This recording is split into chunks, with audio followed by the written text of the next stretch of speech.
Broadcasting to you live from the Orion spiral arm of the Milky Way galaxy, the solar system, planet Earth, North America, the United States of America, no longer California, Los Angeles, to be pseudo-specific. Hello, everybody. My name is Brian Engelman. Today is Friday, September 19th, 2025, and this right here is Strictly Football on the Unhappy Hour, presented to you by the new American media, because the old American media failed. We're going to go over week 2 in the NFL. I'm a Cleveland Browns fan, so I've been technically eliminated from the playoffs. Not completely, but man, weird statistics. We're putting up 600 yards, and we're doubling up the yards on the teams that are 2-0 against us. It's the weirdest thing. We're going to break that down and, of course, get Mike Bara, Jim Mitchell talking about the Seattle Seahawks, Ez'Ryel Robinson discussing the Dallas Cowboys, all of that and more on today's program. So without further ado, let's go ahead and launch our Strictly Football show. Let's go. I'm Eric Metcalf, and you're watching Unhappy Hour.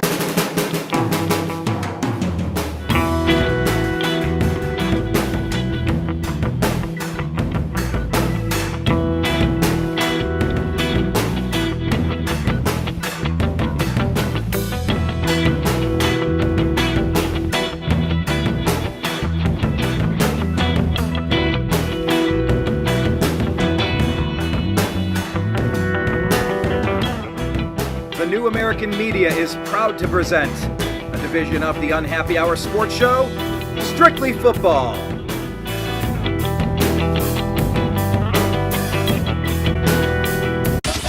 It's the Unhappy Hour.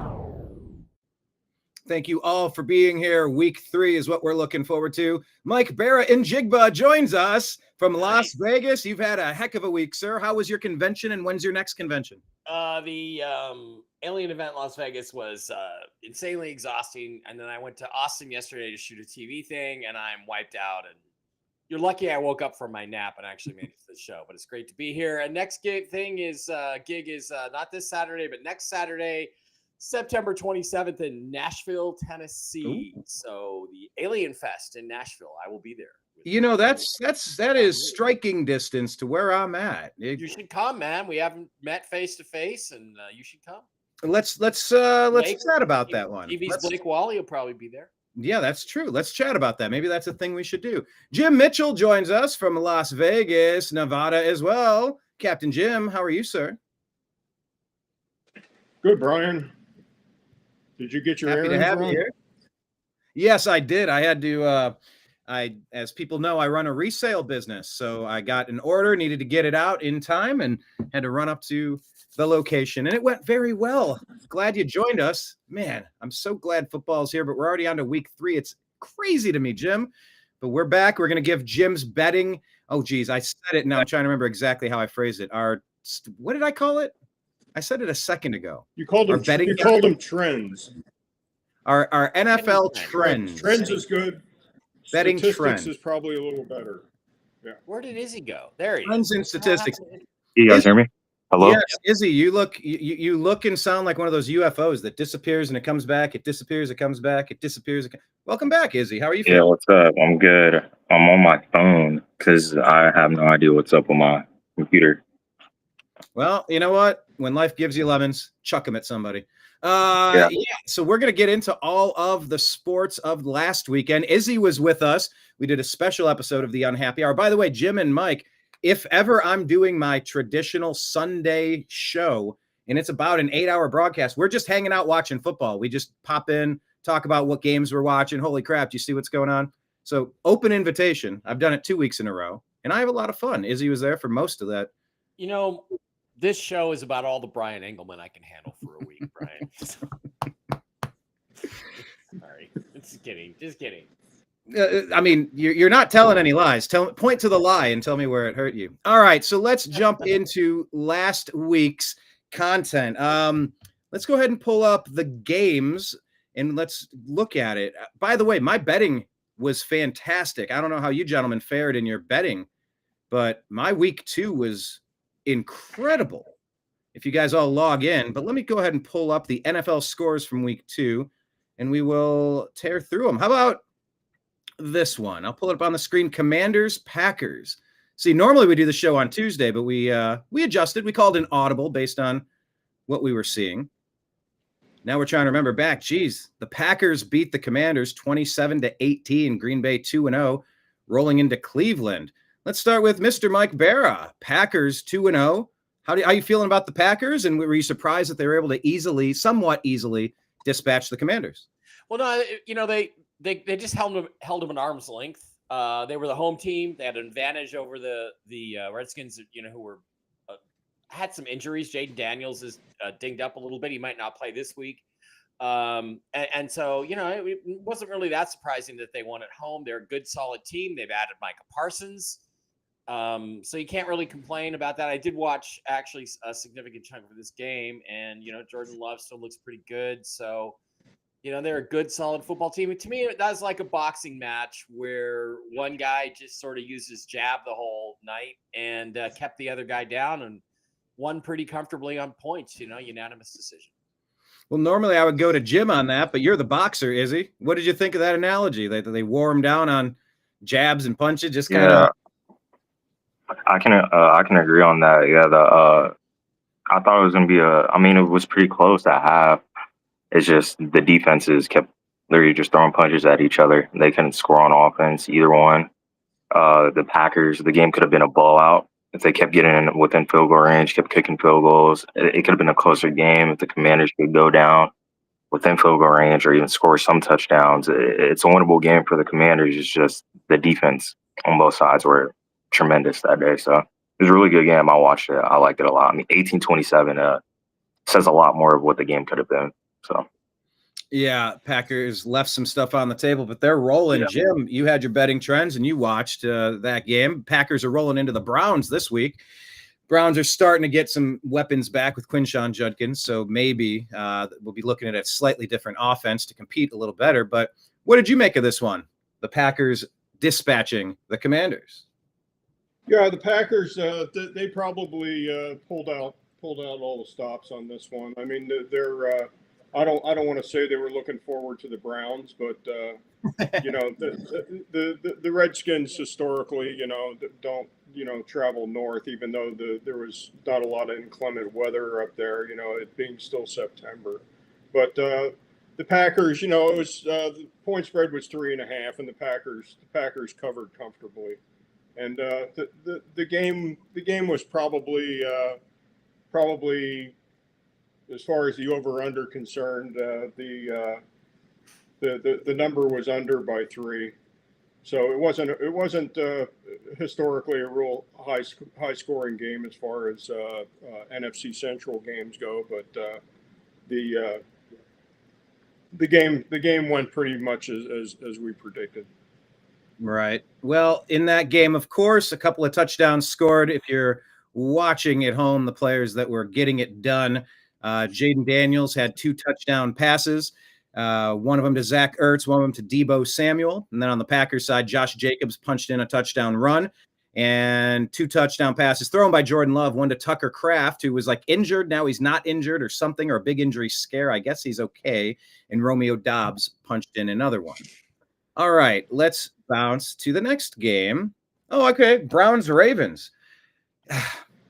Lamar throws for 4 touchdown passes. This game was close. It was a 10-3 game at halftime. And just the Browns could not keep up in the second half, ended up losing 41-17, could have ended up losing by more. And in that game, one of the touchdown passes was thrown by Joe Flacco, should have been intercepted. Instead, it was a tip drill caught by Cedric Tillman.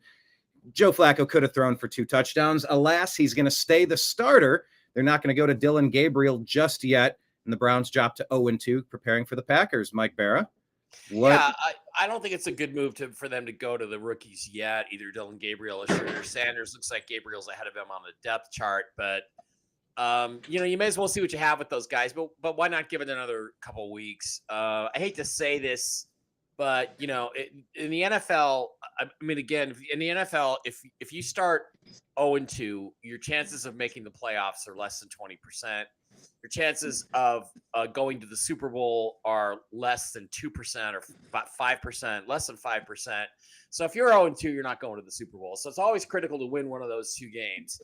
right off the bat, and I hate to say it about your Browns, but they didn't win either one of them. And it was just a frustrating game. You just got Lamar. I mean, look, Myles Garrett is maybe the best defensive end pass rusher in football versus Lamar Jackson, and he's one of the best quarterbacks in the NFL. And bottom line is, you just got Lamar. There's just too many things the Browns couldn't handle in that game, and they're just a really good football team, the Ravens, and that's the way it goes. It's just not going to be your year again. So sorry about that, but it just sucks. But it's the Browns continuing to be the Browns, and I don't know what the problem is. Is it the owner? Is it the GM? Is it both the owner and the GM and the coach? I don't know. I mean, part of it is definitely the Deshaun Watson deal that just really hamstrung us. Although he's back to practicing, and there's rumors he might be wanting to play, or we'll trade him or release it. Who knows exactly how this will play out? But yeah, and again, I want to remind all those Seahawks fans out there that it was me that said when we switched to Geno in 2022 that Baker Mayfield is the guy we should go sign for a whole bunch of reasons, all of which are coming true. And not having him, I mean, the GM that you have now dumped Baker Mayfield so he could spend enormous amounts of cap space and multiple first-round picks for Deshaun Watson. So get rid of him. It's time for a change over the whole thing in Cleveland again. Start from scratch again. No. We're definitely doing a relaunch. We've definitely have a youth movement. I think we have some really impressive pieces. Our tight end, Harold Fannin Jr. out of my alma mater, Bowling Green State University, is a beast. This guy is just warming up. He's going to be one of those guys that's going to touch the ball 7-8 times every game at least. He's getting the ball out of direct snaps, and he's being a fullback. He's being a running back. He's being a pass catcher at tight end. He's being a split out. This guy's just everywhere. Izzy, you watched this game with us. What did you think here? I mean, the Browns defense actually played pretty well as long as they could. By the third and fourth quarter, if you can never get off the field, you can't blame them too much. Yeah, I came in towards the end of that game, but yeah, Harold Fannin and Tyler Warren are going to be fighting for that top 3 spot for the next couple of years in the NFL. But the Cleveland Browns, I mean, their defense played a phenomenal game. I mean, they stopped Derrick Henry 11 carries for 23 yards and no touchdowns. Yeah. People were very mad about that on the betting side, but yeah, like Mike said, you just got Lamar. I mean, 19 for 29, 200 yards and 4 TDs. If the offense can't go out there and score, then it's more opportunities for the other opposing team's offense, and they capitalize on that, 41-17. So, and the Ravens' defense is good regardless of what. Yeah, and look, they're going to be one of the toughest defenses in the league. So as the Browns are kind of retooling, and Quinshawn's he was out until that was his first game. That we're watching him in a full game. So, I think things will settle down this week, and we should see more. But yeah, Quinshawn didn't look bad at all. Me personally, I still believe he's better than Travion, but hey, conversation for another day. It is. By the way, the scoring on the Ravens side, 2 touchdown passes to Devontae Walker, 1 to DeAndre Hopkins, 1 to Tylan Wallace. And then, of course, the Browns had a reception for a touchdown from Dylan Sampson, the running back, and Cedric Tillman. So, Jim, your thoughts on Browns? Ravens. Yeah, I didn't play this game. Historically, the Browns are pretty strong in Baltimore. It being a AFC Central game, and but Lamar is just dominant at home. Statistically, I mean he's 94-30 straight up installed as a home favorite, and this number looked really big to me. And usually when Vegas puts up a big number like this, they're trying to tell the public something, that this game is more than likely going to be a blowout. So it eventually was. It was very close at the half. It just eventually got. Well, like I said, historically the Browns usually play the Ravens pretty close, even though the Ravens are, by some people, a top 3 football team in the NFL. But it's not a matter of your record in situations like that. It's a matter of familiarity with your team, and they play them twice a year at least. and the game was just a blowout. I mean after the first half, I personally didn't watch the game. Mike and I were a little busy on Sunday, so anything that we watched was probably on Sports Center or recaps. Right. But we were tied up all day. I thankfully subjected myself to it, and it was brutal. But come on, I'm a Browns fan. I'm absolutely used to it. Talk about brutal. How about being a Bengals fan, Mike? Bengals get the win, but they lose their quarterback. They beat the Jaguars 31-27, and now they got the Jake Browning era in Cincinnati. I mean, they say Joe might be made of glass. He's a badass. He's an MVP candidate. He's a national champion in college, but yet another significant injury. What did you take away from this game?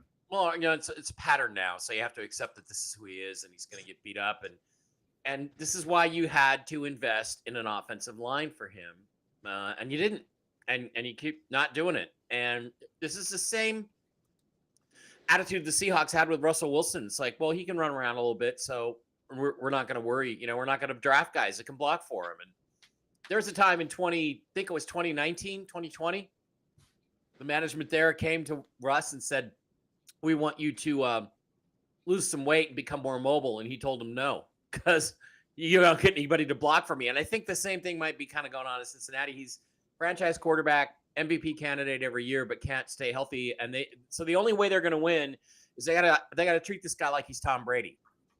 They got to find guys that can block for him, and they got to emphasize guys that can block for him, because he's got the receivers, he's got the weapons. Now, Jake Browning, I happen to think is a pretty good football player. Maybe not in a spot situation like this, but I wouldn't have minded the Seahawks signing him as a restricted free agent to work on their quarterback problem, because I think he's got upside, and he was certainly a good college player. But they're not going anywhere unless they can get a better player in. So that might be a situation where the Browns, if it wasn't a division team, would be looking to trade one of their two rookies to get another asset back or something. It's just a difficult situation. And, the Bengals were not an elite team anyway, but they're definitely not going anywhere without Joe Burrow. Yeah, I know a lot of people are asking, like, well, the Browns have two rookies. Why don't you trade one? It's like the one that we traded was for a 5th-round pick, Kenny Pickett. He was the odd man out. He was injured throughout training camp. He couldn't show much of anything. We got something back, but we're only one injury away from having only one backup quarterback ourselves. So I don't see that happening. But yeah, that's the thing. If you trade Shadur, or if you trade Dylan Gabriel, let's say you did want to trade to a division rival, you're weakening your own club at that position, so you don't want to do that. Exactly. Izzy appears to be frozen. Oh wait, Nope. Izzy's back. Is Izzy back? There's Izzy. All right, so what about this one? Bengals lose Burrow, but they get the win. Jacksonville kept it close, but they were able to edge it out. Yeah, I want to talk about Trevor. Trevor Lawrence is he's not good. I mean, after that game, I'm actually do more. A lot of his passes. his receivers that are just like in double coverage or hospital ball. But the Bengals, they lose Joe Burrow for like pretty much almost the whole season if they don't make the playoffs. There's no point of rushing them back. Jake Browning is serviceable. I mean, he had 3 interceptions. That's not good. Yeah, exactly. That's not good at all. So they're going to be out of playoffs. 2-0. I mean, they barely scraped past Jacksonville with a backup quarterback. So it's a scratch for the Bengals. Do they go out and get a top tier offensive lineman in the draft next year? What do they do?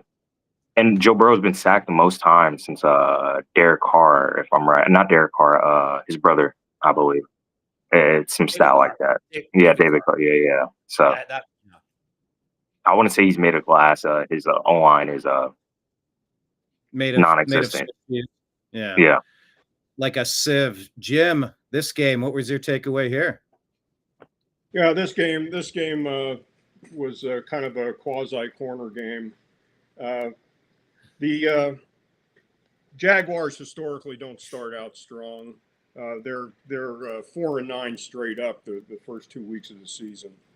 So we really didn't expect too much out of the Jaguars. And Joe Burrow, for his limited play, I mean, he's He's 7-2. Oddly enough, 7-2 straight up after playing Cleveland. You know, their previous game was Cleveland, so they're 7-2 straight up, not against the spread necessarily. The number on this game was 3.5. It closed at 3.5 in most sports books, and they covered by half a point. So you're gonna throw it over to Jim here. Am I going to throw it over to Jim? Yeah, you had Mora up here. Oh, I'm like, you're Jim. Wait a minute. What? No, I thought we were going to get some. I thought we were going to get some playoffs. playoff. Okay, hold on. I was going to do my part first, but let's hear Jim Moore first. I don't know. All I know is we threw 4 interceptions and fumbled once. 1 interception they returned for a touchdown. 3 others were in our end of the field where they scored points. That's all I know. That's inexcusable. Inexcusable. Playoffs? Don't talk about it. Playoffs? You kidding me? Playoffs? I just hope we can win a game. Another game. I just hope we can win a game. The thing is, you know, you look at the Bengals the last couple of years, where they've drafted. This year, they drafted right in front of the Seahawks. They could have taken Gray Zabel, who's starting for us at left guard, and unless he gets injured, he's going to go to the Pro Bowl about 5 or 6 times in his career. He's going to be fabulous. And they didn't do that. They picked Shamar Stewart. They picked a defensive end. You got to, you know, when you have the quarterback, Seahawks do not have the quarterback. We had Russ. When you have the quarterback, you have to build around him. You have to protect him. You have to get him weapons. You have to get him running game. And they're just not doing that. And that's why they're in this situation. Unfortunately, they also had that problem with Trey Hendrickson at defensive end, another glaring, blazing issue they had to address. But yeah, again, is your defense really more of an issue than protecting your $50 billion, whatever he is, franchise quarterback? Not even close. Not even close. You got to protect your QB1, and now he's out. Turf toe for, was it 3 months? Are they saying? Did he already have his surgery? Yeah, he's done. He's 3 months. Yeah, they said he can come back towards the end of the season, but it's no point because they're not going to be in a playoff run. So I mean, no look, point they are 2-0. I've seen weirder shit happen. Kurt Warner never gave up the quarterback position once he got there, and they called him in from being a cashier up in Canada or whatever that story was. I mean, I've seen weirder things happen. You like Jake Browning. You think he's solid. Mike Bara and Jigba. You think he's pretty good. He's all right. He's serviceable, as he said. And, but who knows? Yeah, we'll have to keep an eye on his health to see if he's going to come back or just say, this whole season's a wash. I'm just going to focus on health. But in this game, Jamar Chase went off 14 receptions, 165 yards and a touchdown. T. Higgins pulled in another touchdown. Mitchell Tinsley in the air as well. On the Jacksonville side, receiving Dayami Brown and Bashal Tootin. Tootin is really coming on his own. They traded away their backup running back in Jacksonville. So ETN Jr. and Tootin are getting a whole bunch of carries and a whole bunch of looks in the passing game as well. But yeah, those 2 interceptions ended up sinking Trevor Lawrence on the day. Let's move on to our next game in the lineup. That would be, there we go. There's Giants Cowboys. This was a final in overtime. Let's go ahead and save the best for the middle. We'll start with Mike. That is his team, the Cowgirls. We'll let him discuss it. But what did you take away from this one? I mean, the Giants were more competitive than I thought. Yeah, it's the Cowboys, and as Izzy skips out. Izzy, where are you? But it's your quarterback, Russell. I mean, he had an incredible day. Everything I've ever said about Russell Wilson remains true. You put the right team around him, give him the right scheme, let him call his own plays. He's going to throw 415 yards and 3 touchdowns on you every fucking time. And this guy is still an elite quarterback. He's still one of the best quarterbacks in this league. He needs to be in the right situation. He's been in 3 shitty situations in a row. Having said that, he showed you what he could do. Having said that, there's a sense that the Giants want to move on to Jackson Dart as soon as they can. I think that's fine. If I was a team that lost its franchise quarterback, and I'm not going to mention any names, Cincinnati Bengals, or I have a weird feeling something's going to happen to Mahomes this year. I don't know why. Whoever loses them, if they want to save their season, should be trading for this guy and giving him the tools that he needs to excel, because as he showed you on Sunday, he can still do it. A tight game, good game. Giants would not have been in the game without Russ. Let's be honest; they wouldn't have been in the game without him. So it just reinforces everything I say about him. And that's they played tough. It's a shame that they're 0-2 because they played a little better than that in this game. And but you're 0-2 Giants fans, and you're almost certainly not going to the playoffs, and you're sure not going to. They are who we thought they were, and we let them get away. Izzy, that's your team. Hook. We let him off the hook. Let him off the hook. Today's all about remembering our favorite coach blow up. Sam Weish yelling at the Cleveland fans. This is not Cleveland. That was so good. Izzy, man, you live in Cincinnati. Yes, yeah. You don't live in Cleveland. You live in Cincinnati. He invented the mic drop, I think. Izzy, that was your team, man. That was on the edge of your seat, a barn burner. What did you take away from this?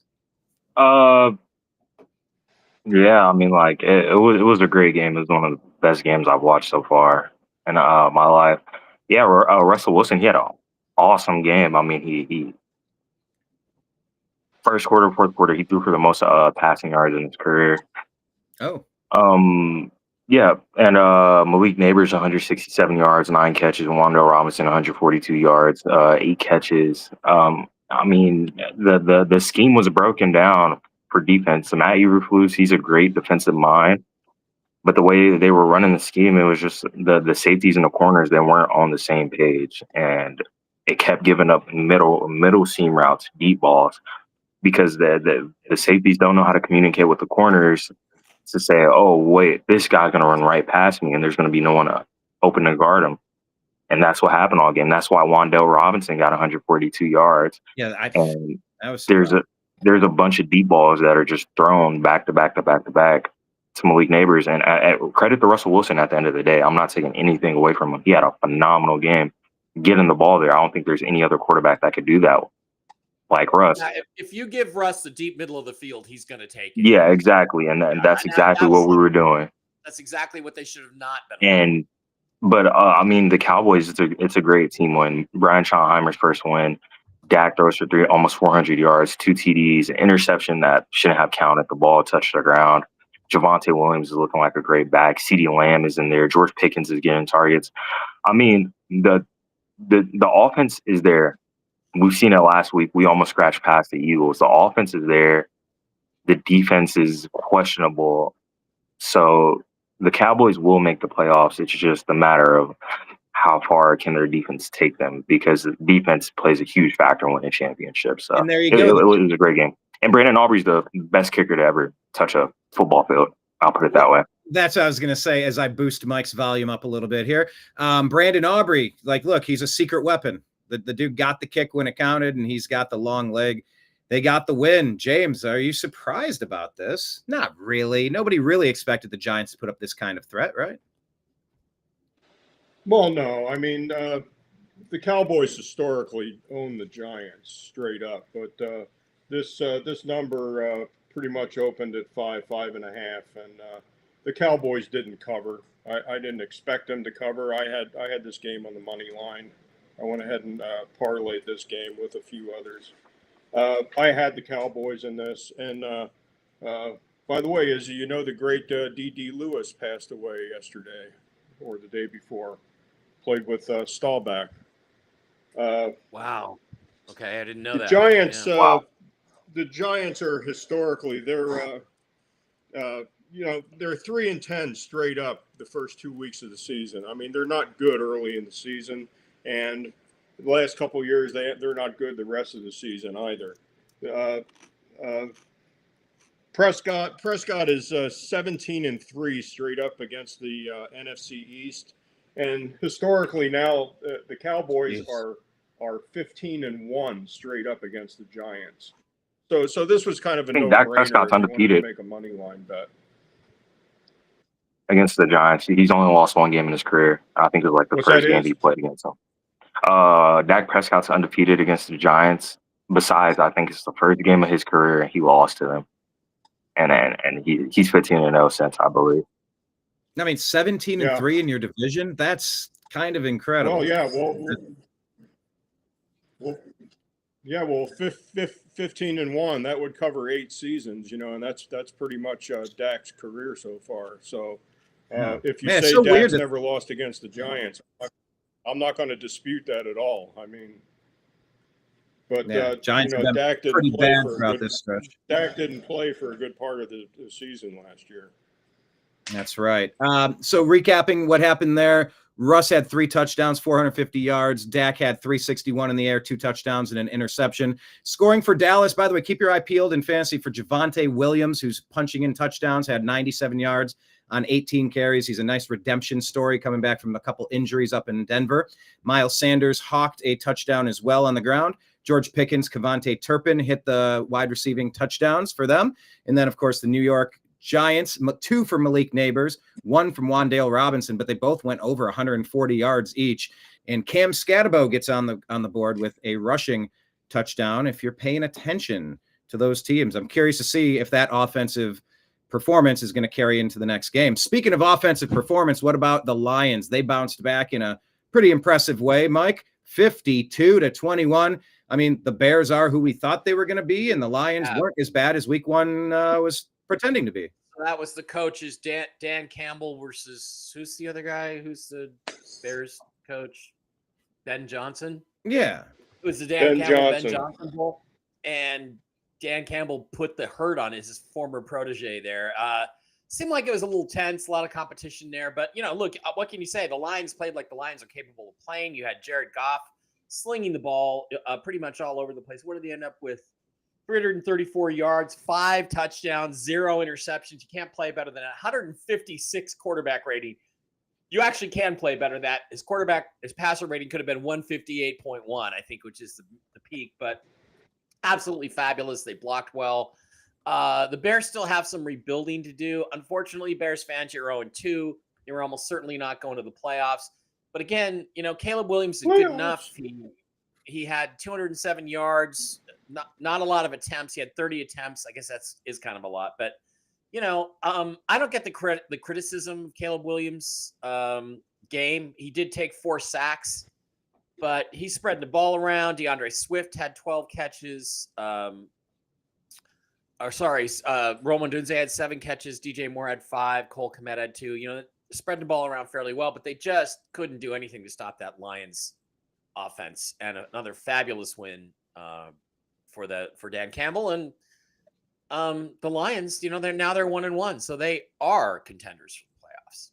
Yeah, they're back in the race. They had a tough week 1. Izzy, what did you take away from this game? Yeah, I didn't watch it, but I was looking at the box score. I mean, it's a blowout. If I'm right, the Lions, they always bounce back after they lose the first week. And Caleb Williams, I mean, he had an okay game. Nothing too impressive. DeAndre Swift had an okay game, but the Lions are just players that can make big plays is the way the offense is ran with the Lions. As long as Jared Goff's there, he's been one of the most accurate quarterbacks for the past 3 years. Like, he'll rarely miss any passes. He'll get the ball where it needs to be. 5 touchdowns, 0 interceptions is a great game. So, it's the Bears versus the Lions. I think we saw this last year. So, it's a phenomenal game. Great bounce back game. Let's see how they could do against other teams in the division. Yeah, I didn't think the Lions were going to be down long. Jim, you didn't think the Lions were going to be down too down for too long, right? No, this was a look ahead game for the Lions. I know they had the Ravens this week, so NFC Central game. Dan Campbell is now 12-4 in September, and the Bears are 4-22 straight up on the road.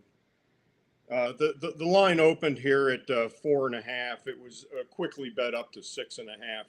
So we know there was a lot of Lion money on this game, both probably from the sharps and also the public.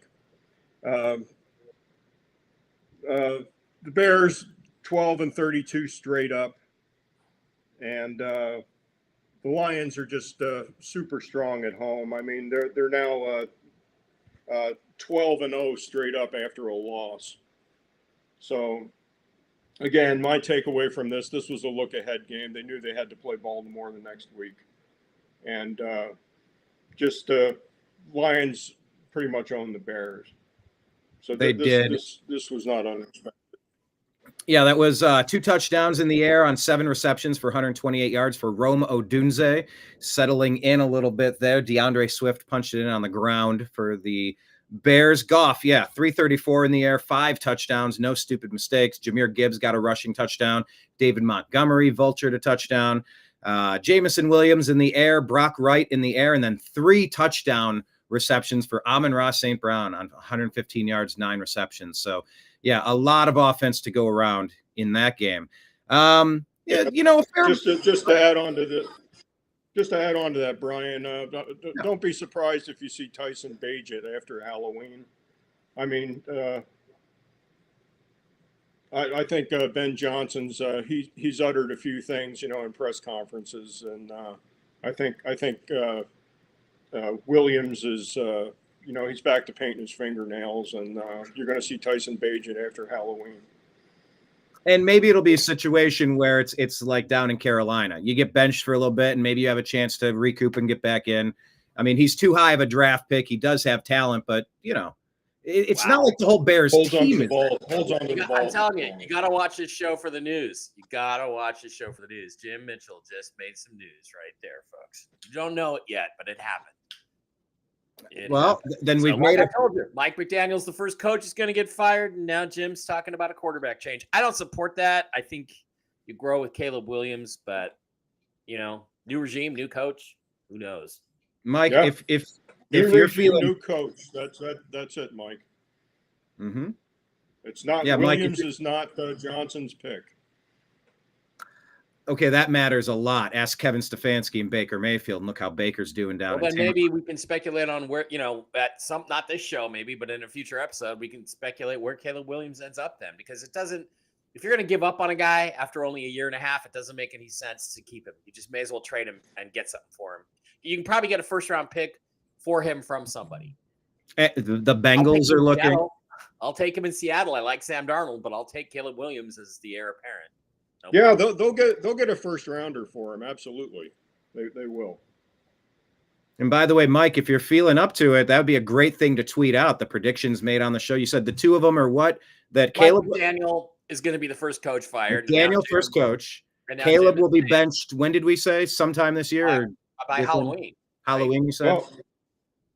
Well, guys, if you remember, we had that right last year. We said that Dennis Allen was on his way out, and 3 weeks later, that's what happened. But that's mostly just because he has gigantic soft man boobs. That you can't be a head coach and look like that. You gotta, dude, liposuction, man. You look a lot. Rex Ryan and Bill Parcells have entered. Bill Belichick has something to say about that. Yeah. Rex Ryan. It's always been the safest bet, the safest future bet on the board. Who's the next coach fired? If Dennis Allen is an HC, he's going to be next. Well, okay. Talking about head coaches, with Sean Payton not Sean Payton. The Rams are fine at coaching, but the Tennessee Titans, you're just trying to figure out what direction are they. You meant to say Sean McVay. Yes, the Rams. Thank you, McVay. You're not middle-aged yet, buddy. You shouldn't be having these memory problems like me and Jim have. Come on. You know what? You caught the block off my blind side. That was a good pickup, Mike. I appreciate you. That's why you patrol the backfield. I know, because it happens to me. I get in mid-sentence and hope somebody else says the name, right? And I'm like, what was the name? 1 billion names floating around in the index. 1 billion. Well, look, Rams improved to 2-0 in this game. Titans dropped to 0-2. Mike, that's sort of your backyard, your LA Rams, not your team, but they're in your division. So what did you make of this one? No surprise, but any key takeaways? Rams are good. They're better than I thought they were going to be. They're good. Their defense is just smothering. Now, they were only playing Cam Ward and the Tennessee Titans, who don't have a lot of offensive firepower, but they're very good. And look, the thing is, Matthew Stafford, he's held together so far. He may be put together with super glue and duct tape, but when he's out there, I mean, did you see that one? There was one throw. He just, it was a sidearm throw and a little bit on the move to a guy cutting across the field, and it was just the most perfect ball placement you can imagine. So the guy still got the rocket arm and the accuracy, and you can't teach that. Accuracy, kids, is something you can't teach. And so if you want to draft a quarterback that's got the accuracy and the arm, and so they'll go exactly as far as Matt Stafford can take them. If he gets injured, I think they're fooked. but overall, they're just a very balanced team on both sides of the ball. Yeah, And they well played coached, really well. well And organized, a great coach, a great fucking coach. a great coach. I wish you would have taken the TV job, Sean. Take your gay little hair and go to the TV job. Sorry. I wish you would have came and coached the Browns, to be honest. I'm not a Stefanski fan. Izzy, this is your backyard. This is your city, your team. Yeah. I don't watch the game, but I mean the Rams are good. Like Sean McVay, he's one of the best coaches. I mean, he's young. He'll probably play for coach in the league for his whole life. As far as the win from the Rams, 33-19, it's kind of expected. He's throwing for 300 yards. Cam Ward is a good quarterback. I'm gonna stay on that. But the Tennessee, I mean, they have the first overall pick for a reason. It was a great game by the Rams. I mean, there's no way of stopping the Rams in the pass game unless you have an elite defense, and that's just very few teams have that. There's a clip out there of Cam Ward that you guys should look up. He makes a play for a touchdown, and it's one of the best passes I've ever seen. He rolls out right. It's like something I do in a video game like Madden. Rolls out right, cross arm body, throws it all the way to the other opposite side of the end zone. It's like a 25-yard pass vertically. And Patrick Mahomes. I saw that in person. The league opener game against the Browns. We were winning. That stadium was silent, and he pulled off some running around like it's backyard football on the asphalt and chucked it 40 yards downfield. Yeah. Exploded. We never got momentum back. It's like, how did you pull that out of your backside? But he did. Yeah, and it's just a phenomenal play. So you guys should watch that on your time. But yeah, I mean, the Rams they're looking pretty unbeatable right now as far as the pass game. Fair enough, Jim. The LA Rams. Yeah, the Rams. This game pretty much stayed at 5.5 all week. As the Rams being a favorite, this game went way over the total. The total I think was 41.5 in this game. The past 19 games, I mean the Titans are 3-16 against the spread. You know, even though this was a 5.5 point spread, the Rams covered this number comfortably. At home, this is just unbelievable. But at home, the Titans are 0-9 now against the spread at home, whether they're a dog or a favorite. So the writing was pretty much on the board. Everybody knew the Rams were a pretty good team, and I think Tennessee's still in the middle of a rebuild.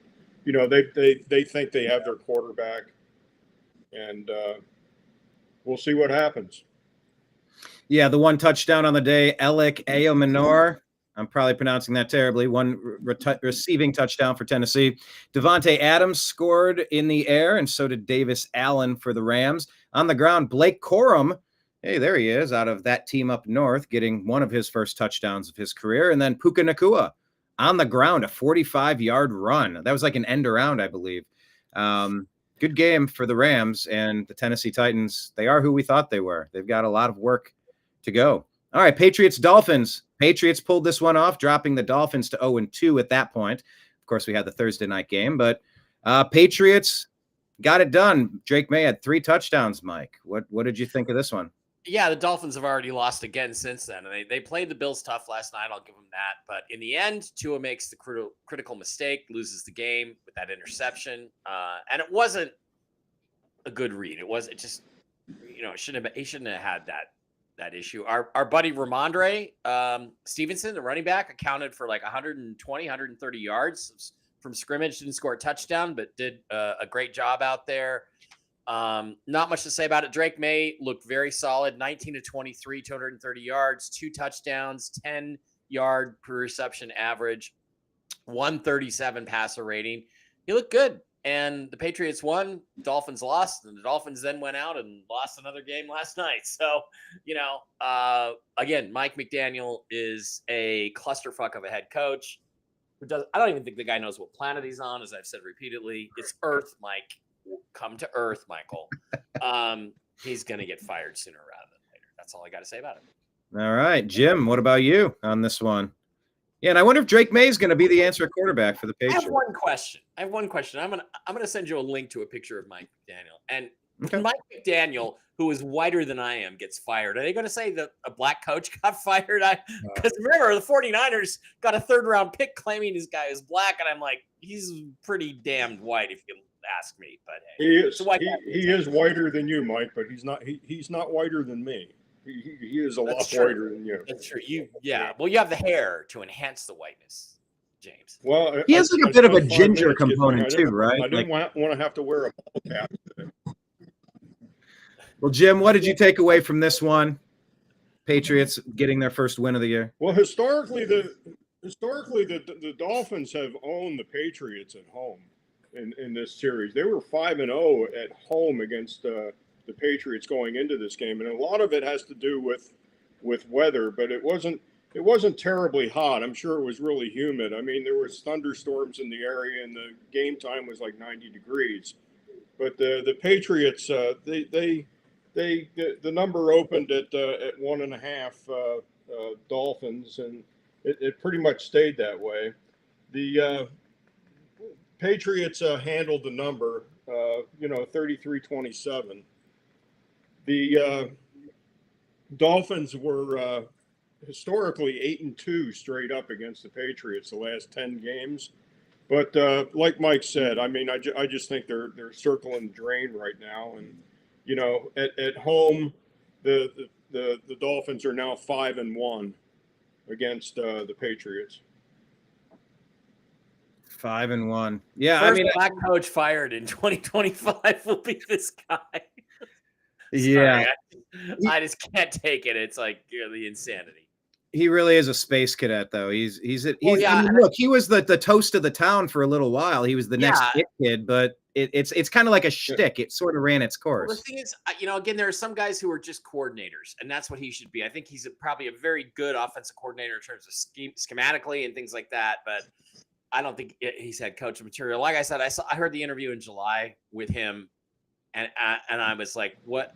It was word salad. It was like Pete Carroll-esque word salad. It meant nothing what he was saying, and I'm like, I just don't see a great future in Miami for this guy. But he'll be a good coordinator somewhere. Well, Jalen Waddle, Devon Achane both had receptions in the air for touchdowns. Tua threw for 2 and 1 pick. Like you said, it came down to that big mistake. Not a good read. Drake May, 2 touchdowns, no big mistakes. Really not working Travion Henderson in. I think it's a big mistake. I'm sure Ramondre's fantastic, but I don't know. Why are you giving more touches to Antonio Gibson? Well, Travion. Ramondre had, what did he have yards from scrimmage? He had. You said about 130, 54 on the ground, 88 in the air. Yeah, 54 on the ground, 88 in the air. I don't know how much more you can ask for that out of your running back. No wonder they paid him, Our buddy had a good game. Our buddy had a good game. Yeah, I mean, but when you have a double-headed look, Travion Henderson is a home run hitter, whether it's in the college football playoffs or all through the preseason. You give the guy the ball and great things happen. Playoffs, run it a little bit more. Playoffs, Izzy. Your final thoughts on this game? Playoffs. Yeah, I'm really whiter than Mike McDaniel. Yeah, this game was pretty good. The Dolphin. I mean, it's a question of either Mike McDaniel being the head coach, or is it Tua Tagovailoa? Is the scheme completely surrounded around Tua and how he plays for that day, or is it around Mike McDaniel and the way he coaches it up? It's weird because it's kind of like flipping a coin. You don't know what happens that day. But Tyreek, they found a way to implement him. Devin Achane, he's a receiver that's playing running back, kind of like a opposite of Deebo Samuel. I mean, Tua had a great game. I mean, 26 for 32, 315, 2 touchdowns, an interception. Drake May had a good game, 19, 23, 230, 2 touchdowns. It's just I don't know how to explain it. That's a lot of points to give it to the Patriots if you're Miami. Something in the chemistry isn't working. Yeah. It's just a lot of points to give it to the Patriots. Yeah, is it Tua or is it Mike McDaniel? I don't know. You don't know exactly. I vote McDaniel. Tua is rated one of the most accurate quarterbacks in the NFL right now. Yeah, but again, is the scheme surrounded around him though? Yeah. Is it made for him to have those kind of games? Those almost perfect games, pretty much passing the ball. So, but then again, last night's game, we probably all watched it. I was watching it on the plane coming home. Key critical point in the game, and Tua throws it right to a defensive back. He just didn't see the guy. So you can't coach that. That's the quarterback's got to make the read. He's got to know where the guys are coming from. He's got to be Tom Brady up here. I don't know. Yeah, he's no Geno Smith, but we'll get to that. He is no Geno Smith. We will get to that, but we can talk about another team in that division. The 49ers took care of business. This was closer than I expected. 21 for the Saints and 26 for the 49ers, who walk away with this win, 2-0 on the year. Mike, you love the Santa Clara Niners. I mean, overall, Santa Clara, despite their injuries, and they are legion, was solid enough to win that game. We know the Saints are going to be one of the worst teams in the league, and we know that, and they're going to be picking top 10, top 5, almost certainly. And what I really have to say about this is Mac Jones stepped right in the system there. Kyle Shanahan is an excellent talent evaluator. Mac Jones is the quarterback that he wanted to draft when they traded up to the 3rd overall pick or whatever it was in 2021 or 2022. It was Mac Jones that he wanted. And they took Trey Lance instead. The organization did. Trey Lance didn't work out. Mac Jones looks like he's very comfortable in the Shanahan system. He's a good fit. Had an excellent game. And as long as he got Christian McCaffrey, he did an excellent job both rushing and receiving. So they were solid enough. They escaped with a win. And again, I'm going to go back to my guy, Spencer Rattler, who I wanted for the Seahawks. And you can't talk shit to me because 25 of 34, 207 yards, 3 touchdowns, no interceptions. I mean, 118.1 passer rating. This guy can play in the NFL. Good for him. Yeah, wish he was in Seahawk blue. But decent stats on that one. Of course, this game had the tight end for the 49ers out, George Kittle. That makes a difference. But Jim, go to you next. Niners. Yeah, this game was kind of strange as far as a betting angle. This game opened at 4.5 in favor of the 49ers, and it was bet down to 3. I mean, there was a 1.5 point sway on this game, which means there was Saint money coming in from somewhere. And they're missing George Kittle. They're missing Brock Purdy. Like, these are key components. Like, 2 of the biggest. And they were saying McCaffrey with his leg, his ankle, his calf. Is he okay? And like a lot of kind of rumblings about that throughout the week. Yeah, but what's up with Santa Clara's defense allowing Spencer Rattler to put 21 up on him? I mean, like Mike said, he's better than people know. Yeah. Yeah, the over/under opened at 40.5 and was bet up to 42.5. So they had to. Somebody knew that they were going to put points on the scoreboard, and the total was 47. It still went over the total, but the 49ers historically are now 5-2 straight up against losing teams, and that's pretty much the only stat I had, other than the fact that Mac Jones started this game. And Mac Jones is not good against the spread. Mac Jones is 5-18 against the spread when he starts. So, albeit it's another football team. Like Mike said, he's playing for Santa Clara now. So, and let's make no mistake about that. They are the Santa Clara 49ers. They're 52 miles south of San Francisco, for Christ's sake, and that's as the crow flies. So yeah, we're going with Santa Clara. I'm okay with that. Yeah, Cleveland Browns are allegedly set to build their new stadium in Brook Park. They'll be the Brook Park Browns, which will be weird, but a lot of cities are doing that. The Brook Park Browns. That is. It is kind of okay to hear, but like they'll still be called the Cleveland Browns, of course. Izzy went with the dark screen. I was getting ready to throw it to you, but I got you. Back to Izzy. There we go. Mac Jones. I could have told you I was all over it. I made like $150 off of it. Mac Jones, I knew that he was going to play well. 280, 3 touchdowns. It's something with the backup quarterbacks, especially immobile quarterbacks in Shanahan's offense, that play astonishingly in his favor, just like how Tua does for Mike McDaniel when he's not having multiple concussions. But Christian McCaffrey had a good game. Ricky Pearsall, Jawan Jennings had a great game. the team's really still surrounded around Christian McCaffrey and how he can perform in the run game and in the pass game. They can win games without Brock Purdy. I mean, it is the Saints. It is kind of close for the Saints. Spencer Rattler's not that bad. He played phenomenal against the 49ers defense. Fred Warner in the middle, 3 touchdowns, only missing 9 passes. So Rattler's spreading the ball out. Yeah, I mean, it's just a good team win for the 49ers. The Saints, they're still gonna finish at the end of every NFL team, but they're fighting. They've been fighting for the past 2 weeks. So yeah, and I think part of that has to do with having a healthy running back and Alvin Kamara back there. 99 yards rushing on the day for him, and those 3 touchdown passes for the Saints thrown to Rashid Shaheed, one of the funnest names to say. Ooh, that's fun to say. Juwan Johnson and Devon Vele with the receptions for the Saints, who drop to 0-2 on the year. Not necessarily a surprise, but they got a little bit more fight in them than many suspected. Buffalo Bills, New York Jets, another 2-0 versus 0-2. Jets drop to 0-2. Bills advance to 2-0. Of course, they had another one. But Mike, what did you take away from this one? It's the Jets and Bills. We all knew, but yeah, not much. I mean, the Bills have since played another game last night. Bills good, Jets bad. Josh Allen MVP. Justin Fields. Did they take him out of the game? Did they take him out of the game, or did he get hurt? And I think he got hurt, and I think it was a concussion. And Tyrod Taylor. By the way, Baker Mayfield corrected down there in Tampa, because Tyrod Taylor was the quarterback when Baker took over for him his rookie year with the Browns, and he goes, his name's Tyrod, but he won't correct you on that. I will.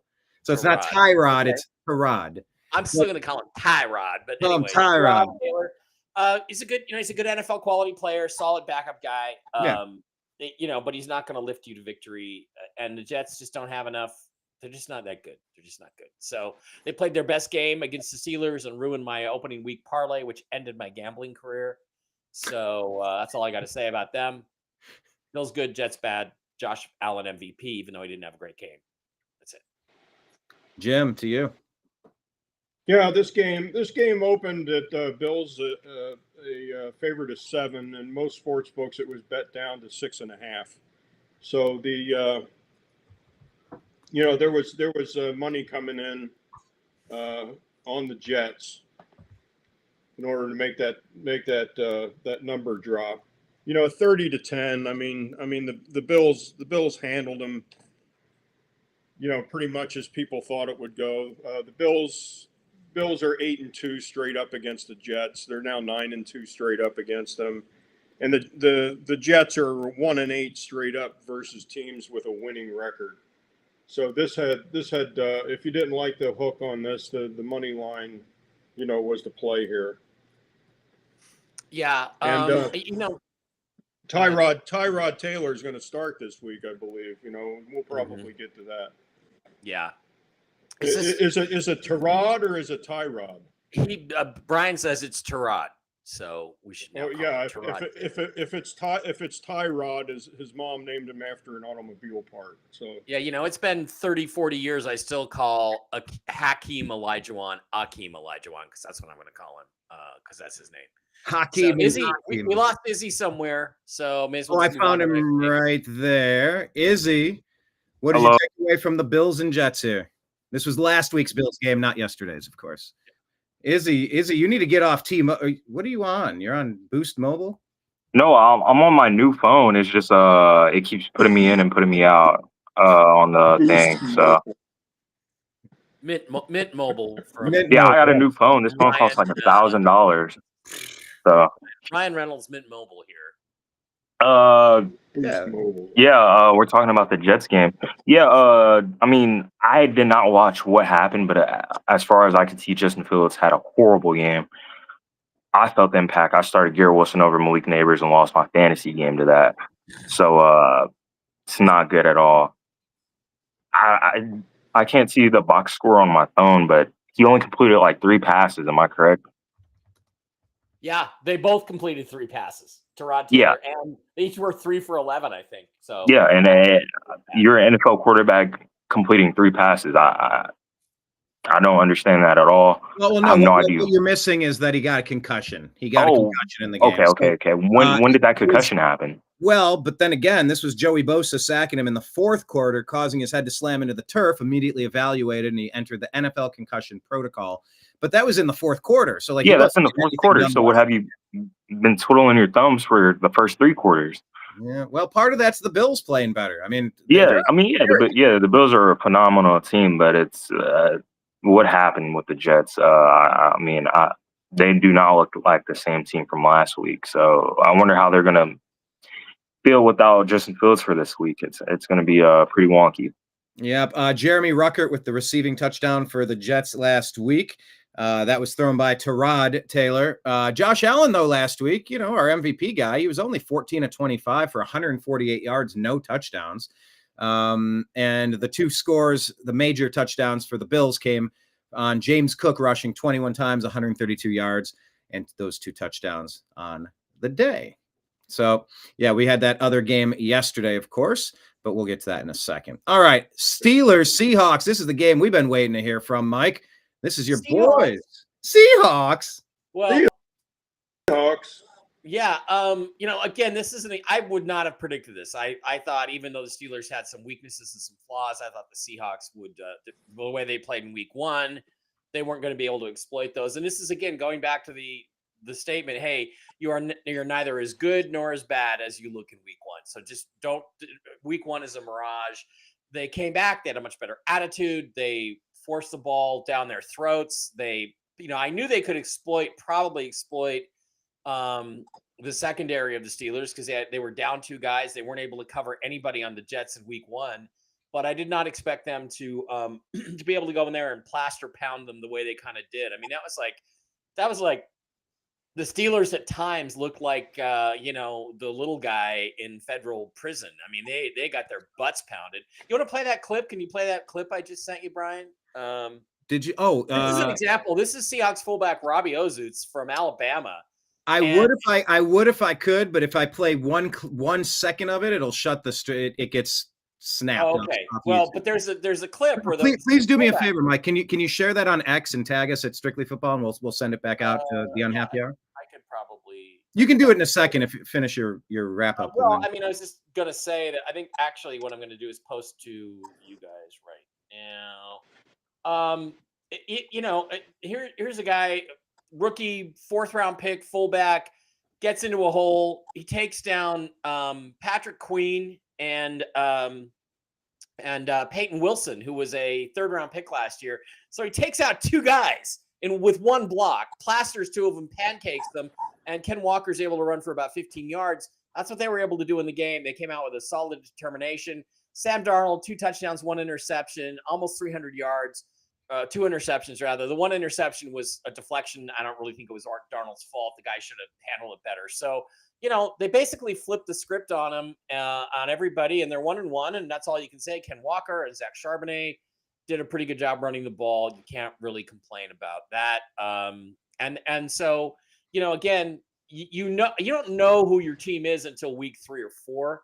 But so far, I mean, that was a good bounce back, considering how they got sand kicked in their face by Santa Clara opening day. So this is a good bounce back win for the Seahawks. And look, if Jackson Smith Najigba is not the best run after the catch guy in the NFL, I don't know who is. Maybe Amon-Ra St. Brown, but he is so, once he gets the ball, he is so quick to turn it upfield and exploit the empty spaces. That is a rare thing. He's a great route runner. He gets open. I mean, even though they kind of, everybody knows he's their only real threat on the outside or as a receiver, the guy still caught, how many passes did he catch? Let's see, 8 more receptions to go with, I think, 11 the first week.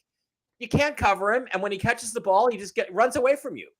And he's got one of the quickest accelerations out of a dead stop of any player I've seen in the last 25 or 30 years. Wow. So yeah, you got high praise for JSN. Well, yeah, and that's why I'm Mike Bara Najigba today, because he was so fucking good. And he's, I think he deserves recognition as a top 10 receiver. He may not be the 6'3" gazelle deep threat that's going to get the ball over the top like Malik Neighbors, but he's a really good football player. James. There's another good attribute he has, Mike. How many receivers do you see give themselves up after they catch the ball? Yeah.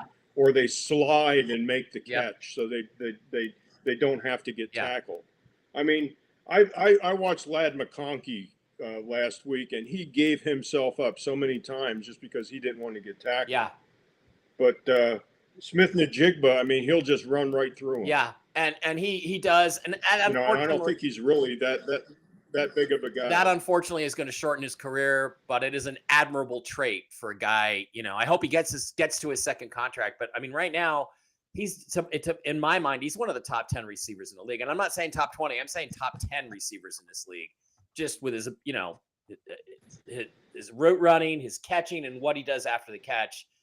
Man, he made Geno Smith stats the last couple of years. Great player, great young player. And I mean, he's stepped in admirably at wide receiver 1. I mean, you got rid of someone that you thought was going to be there for the next 12 years. And, you know, look, he shipped him over to that team.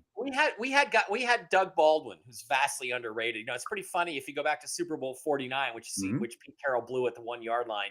You know, Doug Baldwin's pointed out, if you watch the tape, he was open on Revis all day. They just, because of the types of plays they had, he just didn't see the ball very much. Doug Baldwin was great at accelerating. Oh my God. Acceleration. He was one of the best. And then, you know, Tyler Lockett was terrific at that. And JSN is better than either one of those guys. So, you know, I mean, he's from Ohio State, wide receiver university. They're pros. And Ekeba, what's his name? Emeka Egbuka. Emeka Egbuka. Emeka Egbuka. Everybody all at once. Emeka Egbuka. Egbuka. Okay, there's going to be a test next week. It appears as though Mike is frozen in thought. Izzy, take it away. Yeah, I just found out it's coming out. Jadeveon Clowney got arrested last week. Emeka Egbuka is for a misdemeanor. Imagine that. Pretty funny. Oh, Jadeveon Clowney just got arrested. Yeah, no, it was last week though. After so he signed? Yeah, I don't know what that was about. Didn't the Cowboys just sign him? Yeah, Jerry just signed him, and they're finding out that he got arrested last week. Yeah, they were saying we're just one defensive end away from competing. And now he's arrested. Yeah, trespass last week. Signed him. Well, that more on the game. Yeah, the Seahawks. I mean, it's a great bounce back win. I kind of want to put down 7 points on them and put them at 24-17. I'd say that's how much closer the game was. Rookie Caleb Johnson muffed the punt in the end zone. Didn't pick the ball up. I think it was a kickoff. He didn't pick the ball up. The Seahawks came down. They picked it up, and they were like, "What's happening?" And it turned into a touchdown. Literal rookie mistake. I don't know how you make that, but Kenneth Walker, he bounced that game. He looked way better. He's kind of fighting for that contract now because Zach Charbonnet had more carries than Kenneth Walker and only 10 yards, and Kenneth Walker had 90 more yards on 2 less carries. Yeah. Jackson Smith-Njigba, I completely agree. He's top 10 receiver, possibly top 7. It's still the same situation kind of a bit with Geno. He's getting open. Last week he had 100 of the 130 yards that Sam Darnold threw for. This week he has 103 of the 295. So Sam Darnold played a lot better, especially against the Steelers defense. But yeah, I mean, it was a weird game, but the Seahawks look way better this game than I expected them to look. And just a rookie mistake by Caleb Johnson. I put it more towards 24-17 as the final box score in my opinion. Yeah, that was the decisive play of the game, and it's just that's bad coaching. I mean, you know, if you're or a rookie mistake, both. But if you're the special teams coach, you got to be talking to your players every single week. You have to have a meeting. Now, remember, it's a kickoff. It's a live ball. I mean, how do you not know that after 20 years of playing football? Maybe this kid Kyron Williams wasn't really a kick returner at college or high school, but you can't not emphasize that. Your players have to know the rule. And that's one of the reasons why the Patriots were so successful for so long, is because Bill Belichick and his staff just pounded. They were the smartest football team. They didn't kill themselves. They didn't beat themselves. And who knows how this game would have turned out. It might have been tied and gone to overtime, and maybe the Steelers win if it wasn't for that play. I got to kind of place that on Tomlin and his staff for having an undercoached player like that out there. Yeah, exactly. Yeah, and I completely agree with you. At least he's a rookie, so he's a rookie, so the coaches should be telling him, "Hey, don't do this, don't do that. This is what you're supposed to do. This is how you're supposed to do it." So, yeah, I agree. It's the coaching fault and his fault too. Like, he should be able to catch the ball, and I'm sure they're doing that this week. yeah, 100%. What the rules are, Jalen and Lori, right? Man, they're writing it down. Steelers fans were pissed about that. Oh my gosh. Well, on the day, there were a couple of mistakes from Aaron Rodgers, 2 interceptions, no touchdowns on the ground. The one in the air did go to DK. Have it your way. Seattle had touchdowns from Torrey Horton and AJ Barner. And of course, Kenneth Walker, the 30, somebody I drafted in my dynasty league, 105 yards and a touchdown. Like you said, fighting for a contract extension. If Torrey Horton hadn't torn his knee up, he probably would have been a first-round pick. He's a really talented wide receiver. And the other thing too, Jim, that I think was really significant about this game was just how ineffective they were able to make Aaron Rodgers just by kind of they just played sort of a smothering defense. And it's interesting because this could end up being a top 10 or 15 defense without a lot of names on it. I completely agree. Yeah, this game opened up at 2.5, and there was a lot of public money coming in on Pittsburgh. This game was bet up to 3, so there was that's usually an indication of public money coming in, and as far as football betting back east, Pittsburgh is still a strong team that people like to bet. I mean, they've got a huge fan base, and they're probably, when they travel on the road, I mean, Pittsburgh usually travels well. I mean, they've got a lot of yellow towels in the stand. But one thing that I noticed that Seattle broke a streak. It was 16-30 straight up the week after a team plays Santa Clara. So Santa Clara is probably not going to be that strong this year as far as that stat's concerned. But, Seattle played Santa Clara the first week, and they come into this game, looking at being 16-30 straight up after playing the 49ers. Yeah. Also, Jim, they handled the Steelers. They hadn't scored on an opening drive in 22 games, the Seahawks, than they did on their opening drive this time. First time in 22 games. That's crazy. Yeah, that's strange. Yeah. Well, they covered the number handily. All right. Let's bounce to the next game here. We had Broncos Colts. I was just thinking about that game in my head. Well, okay, hold on. I'm starting with Mike, but you're thinking about it in your head. You're loudest. You start with it. You love the tight end. Yeah. I'll start it. The Broncos. They kind of got bailed out towards the end of the game. I'll put it that way. It was a weird penalty call towards the end. The kicker missed the field goal. They get closer. The kicker makes the game-winning field goal. Okay, the Colts win. I mean, if I'm a coach, I'm saying we shouldn't be that close in the first place. The media portrayed this defense to be the best defense in the league, and I completely agree with them. And they're giving them 29 points to the Indianapolis Colts. If I'm right, Daniel Jones leading this offense. Every single drive he's always put points on the board. Wait, the whole season, every single drive? Yeah, they have not punted the ball yet. Every single drive, they put at least a field goal on the board. And that speaks miles for a football team if you want to win games. And that's a phenomenal job by the head coach. The head coach is the quarterback guru. He brings quarterbacks from the dead. Daniel Jones played a phenomenal game. Who was the coach you're talking about? Oh man, I can't think of his name. He was the coach for the Vikings last year, if I'm right. Or do the Vikings have the same head coach? Shane Steichen? Yeah. Talking about the Colts? Yeah. He I forgot what team he was on last year. He was a coordinator. He was a coordinator for the Eagles. Yeah. Okay. Okay. Yeah. There we go. Okay. Yeah, but Jonathan Taylor, he's looking like his rookie self. 25 carries, 165 yards. That's awesome. Tyler Warren, 4 catches, 79 yards, leading the team.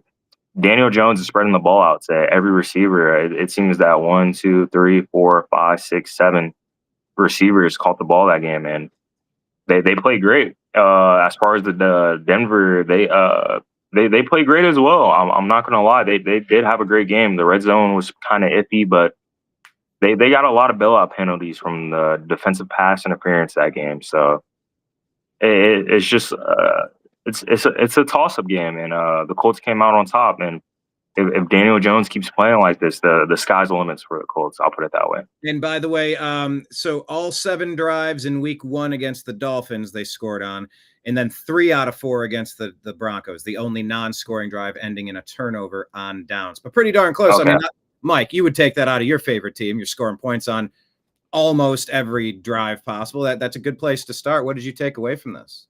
Did the Broncos lose it, or did the Colts win it? Well, I didn't really watch much of this game, but all I'm going to say about it is I've seen Daniel Jones have some great games. He had one when the Giants came in and kicked sand in the Seahawks' faces last year. He had a great game. This is a guy with a lot of potential. He showed you this week why a lot of people liked him as a high first-round pick, why he was taken, I think, 8th overall. He's got talent with proper situation. And Jonathan Taylor is probably the reason they won this game, because his 165 yards sets up all the play action. That makes everything easier on Daniel Jones. They're good. And the Broncos defense, because they couldn't stop the run, they had a hard time holding them off. I still like Bo Nix. I don't think this game means anything, except it was 2 teams ranked about the same in talent, and the home team just slightly edged them out. So it was a good game, and that's all I can see about it. And Jim,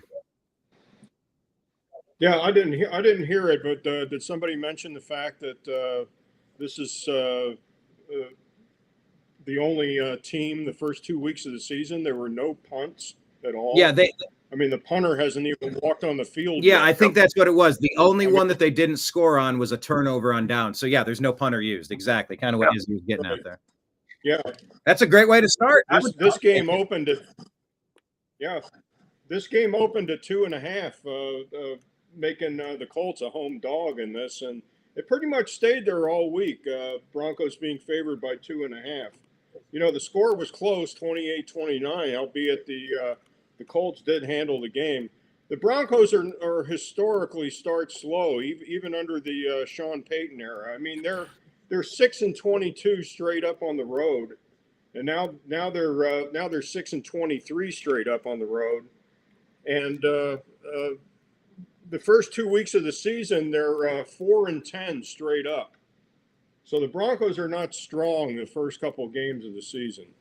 So this game had Colts all over it as far as and as far as a betting angle, home dogs are usually a good bet. The only thing that I had that went against the Colts was in week 1 the Colts blew out the Dolphins. They hung 33, or they won the game by 33 points. Teams that win the first game of the season by 21 or more are 12-21 against the spread the next week. So little burnout. The Colts proved that statistic wrong in this game. I see. Well, scoring for the Broncos in the air were Troy Franklin and Marvin Mims Jr., along with Adam Troutman. J.K. Dobbins, coming back from some injuries, another former Buckeye, 76 yards and a touchdown on the ground, 3 touchdowns for Bo Nix, 1 interception. Yeah, Danny Dimes, 316, but 1 touchdown, no big mistakes. And yeah, of course, Jonathan Taylor is looking like we want Jonathan Taylor to look, especially since I drafted him in my league. All right, Cardinals, Panthers, Mike. Cardinals get the win, go to 2-0. Panthers drop to 0-2. Cardinals are in your division. I was just saying Cardinals are in your division. So what did you take from this? Well, I mean, again, I didn't see much of this. Great game for Bryce Young. He's starting to come around. He actually outplayed, if you ask me, Kyler Murray, from what I could tell in this game. They just got a long way to go, still building the talent around him. They gave up a lot to get Bryce Young. They're starting to slowly come around. I mean, that's Bryce Young's best game as a professional. I think you have to say 3 touchdowns, 55 attempts. Yards. And the Cardinals are just a little more just a little bit better team right now, a little more balanced, and they went in there and they were at home and squeaked out a win. So good for them. I think Cardinals are 2-0, but I still don't think they're a very good football team, and so that's about all I have to say about it. Good for Bryce Young. He's coming around. Stick with him. Don't give up on him. Yeah. Keep trying to get him some help. Jim, what say you? Yeah. Another. This is the other corner football game. Panthers and Cardinals. Game opened up at 6.5. Cardinals being a home favorite. They did not cover that number. It was 22-27. So if you had the Panthers as a dog, you had a winner on this. The over/under was kind of high. It opened at 44.5. Was bet down to 43.5. Statistically, where the hell am I here? The Panthers, the first 2 weeks of the season, I mean, they're 2-12 straight up the first 2 weeks of the season. So if you like the Cardinals on the money line, that was the play. And the Panthers on the road, straight up on the road, they are 2-16-1 straight up. They are not a good road football team. Well, Izzy, what do you take away from this one? Oh, there he went. Hold on. He's back. He's bouncing. Yeah, my bad. I got to figure out the problem on my laptop. My phone's going to die soon, so I'm going to try to join on there. But Well, give us your take on this quickly. And we'll... Yeah, I got you with this one this quickly. I watched the end of this game. The Cardinals, they're in a dogfight with the Panthers. Bryce Young did have a better game. But the end of the game was wonky. I was in the stream with Brian, and I was telling him, like, it was like 6 flags on the Cardinals. And it kept becoming 3rd down, 4th down. Then there's a flag. There's one point where the ref even laughed at the flag. He's like, oh, my gosh, like, how many flags can I keep throwing? Oh, yep, and I'm out again. Oh, I'm still here? You're still there. Okay, I'm just making sure. But they could have won it. I mean, the refs kept throwing them the game late, but yeah, it's a better game for the Panthers. I could say that. Chuba Hubbard had a really good game that game. And yeah, I mean, the Cardinals, it seems like they're just going to scratch by a lot of teams if they're going to win games this year. So I'm going to try to get the situation fixed. When in doubt, Izzy, restart. When in doubt, just hit the hard restart and just see if somebody... Yeah, I had to charge my phone up too. So give me a second. I'll try to get back in here. Yes, you do your thing. They have these things called charger cords, Izzy, that you can plug your phone the problem... on the air. I have a new phone, and I tried charging it. It's just blazing hot right now, so I gotta cool it down. I could try joining on my other phone though. My other phone's pretty charged up, so all right, give me a second. Go ahead, you do that. Thing going Yeah, right here. Mike's, yeah, Mike's showing us how it's done. Yeah. Another takeaway, Brian, on this Yes. game. One thing I forgot to mention: Kyler Murray going into this game was 3-13 straight up after winning a football game. Wow! So he improved that number. So he proved that number wrong. Also, scratch that one. He's now 4-13 straight up, which is still not good. Well, what was good? But it's the Panthers. It's the Panthers. Jim, do you think that? Yeah, it was the Panthers. Do you think that implies that he gets lazy? You know, I mean, there's some questions about Murray's work ethic, and do you think that means he kind of he gets relaxed after he wins, like, oh, things are going good, and he just drops it down a notch in terms of his intensity, or what do you think that speaks to? Yeah, maybe he celebrates after a win, and throws in a video drinks, game, by the way, not anything else, so everybody knows. Hey, John, if you're in the comments section, he's on our TNAM meme team. Please make sure you pause it right there for Mike, Bara, and Jigba and turn it into something hilarious. But nothing gross. Something silly, but not the thing that Mike thinks we're thinking. That would be a funny graphic. Yeah, this game, and you're right to bring that up, Mike, and talking about that, Jim. I mean, that was a big part of his contract with Kyler Murray. Wasn't it about how much you're going to study? And, like, they made a big deal out of, like, bro, you're not taking it seriously. Yeah. You're not putting the work in. You're going to have to, like, it was a weird contract, maybe just like an excuse to bail if he's going to go Johnny Manziel.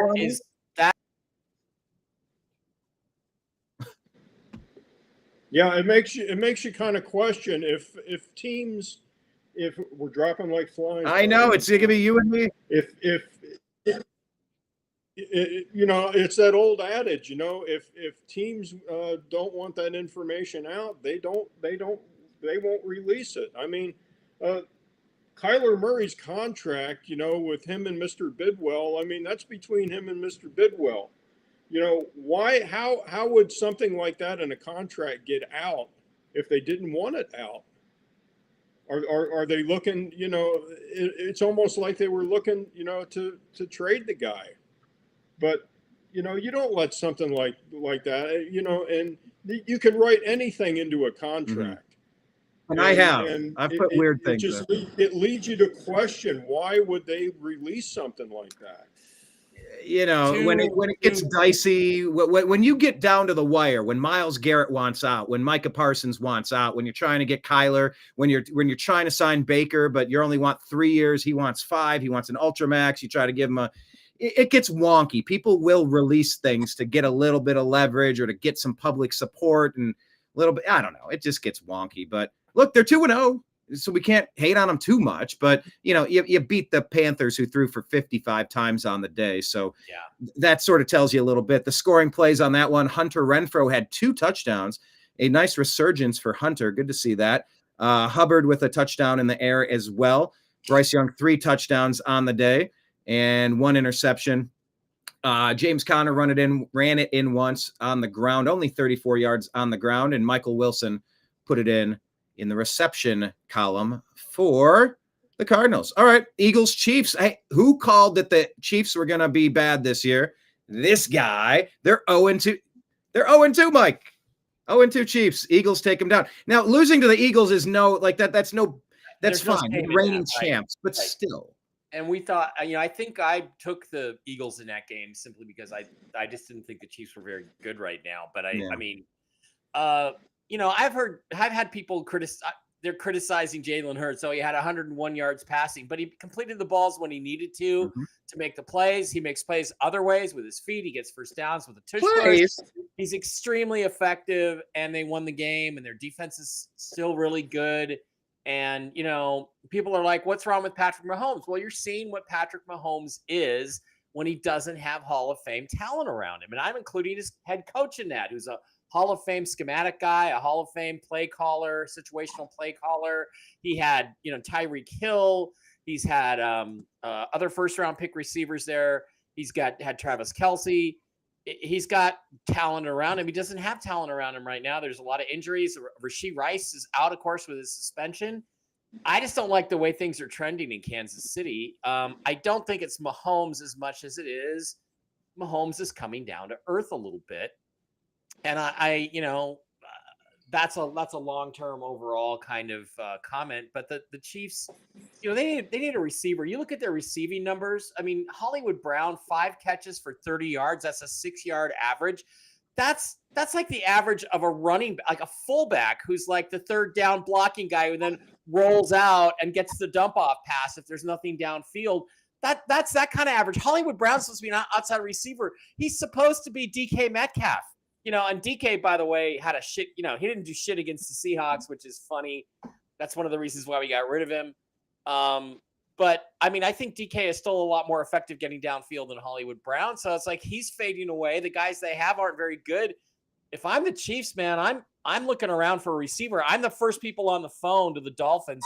You're 0-3 now. You're not going to the playoffs. What do you want for Tyreek Hill? I mean, that's me if I'm the Chiefs, because they need something on the outside to pick their game up. They only, 17 points. Well, the Eagles are a very effective defense, but it's just not good enough. It's just not good enough. And I don't care if you're playing the Eagles. You're 0-2, 20% chance of making the playoffs. You better make some shifts now. You better make some changes. So it doesn't look like they're going to. They haven't done anything this week. Let's see what happens if they go 0-3. Yeah, that's true. Jim, well, in this season, a little emblematic. There was that play Travis Kelce ran over his receiver and injured him, knocked him out of the game, right? Temporarily, or he was out for the whole game, a shoulder injury. So, I mean, they're just not quite firing on all cylinders, Jim. The Chiefs aren't quite the Chiefs of the Super Bowl years, it seems. No, they're not. I mean, this game opened at 1.5, and it pretty much stayed there all week. as far as the Eagles being favored by 1.5. Not a real high scoring game here. The over under was 46.5. The total ended up being 37.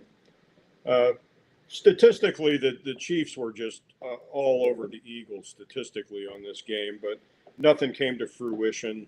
I mean, probably the most outstanding stat on this game was the Chiefs were 15-1 straight up with an extra day of rest. You know, which they had a couple of extra days of rest. You know, recovering from that Thursday night debacle in Brazil. You know, against San Diego. But historically, Andy Reid in September and Mahomes, I mean, they're just pretty much money in the bank. They were 26-5. Reid is 26-5 straight up in September. Mahomes is 18-3 straight up in September. So as far as the stats go, but you know they're playing the Super Bowl champs, and this was a rematch of the Super Bowl. But I think all of us pretty much had the Eagles winning this game straight up. Yeah, they're just a much better team at this point. Game, let's see. At that game, yeah, Mahomes 187 yards. I mean, Baker's outplaying Mahomes. Mahomes is, I don't know. I've always, whatever. I've thought Mahomes has been overrated. He's won his championships fine, but I just, whatever. 1 touchdown, 1 interception on the day. He did run in 1 touchdown run, 7 carries, 66 yards on the day. He led his team. He doubled up Kareem Hunt's 31 yards. So that's a issue. They're not able to run the ball. Of course, nobody's really running the ball on the Eagles either. So let's give them a little bit of slack. Saquon did run it, 88 yards and a touchdown on the day. Jalen Hurts had a rushing touchdown on the day. And Tyquan Thornton caught the reception in the air for the Chiefs. So yeah, 2-0 Eagles, 0-2 Chiefs. Let's see if they get a chance to rematch, but they got a lot of work to do if they want to make that happen. Falcons, Vikings. Falcons get the win. Vikings did next to nothing in this game offensively. 6 points, Mike. You know, now we're looking at the quarterback going, well, maybe you should have kept Sam Darnold. Now he's on Mike's favorite team, balling out there. I hate to say I told you so, Vikings fans, but I told you so. And J.J. McCarthy is not it. Even before he got injured, and now he's out 4 weeks. Even before he got injured, I told you he wasn't it. He wasn't the right move. They should have just kept him on the bench. They should have signed Aaron Rodgers because they had a little bit of a Super Bowl window. He looked great week 1. Your window is now closed. You're probably going to go 0-3 or 0-4 over this next stretch because I don't even know who the fuck your backup quarterback is. And J.J. McCarthy's just not that good, and he gets hurt a lot. And Michael Penix Jr. is a terrific player, and the Falcons played really good, and March 28th notwithstanding. And, you know, I'm not surprised by this result. It's a shame McCarthy got injured, but I don't believe in him. And so, you know, I just got to say, I think that I think that things do not look good up there in my former hometown of Minneapolis, Minnesota. So, I mean, it was a predictable result for me. And now we got to see what happens. I didn't know you lived in Minnesota, Mike. 7 years, yeah. 7 years? Yeah. I didn't know that either. Okay. Yeah. You have a lot of Somalian neighbors up there? Not at that time. Not at that time. It's amazing how that happens. What did you take away from this, Jem? 22 points for the Falcons, 6 for the Vikings. Yeah, this game opened at 4.5 home favorite with the Vikings, and it was bet down to 3.5. So somebody knew something. So going from 4.5 to 3.5, they were encouraging that game to be bet on the other side with the Vikings. So the money was more than likely on the Falcons.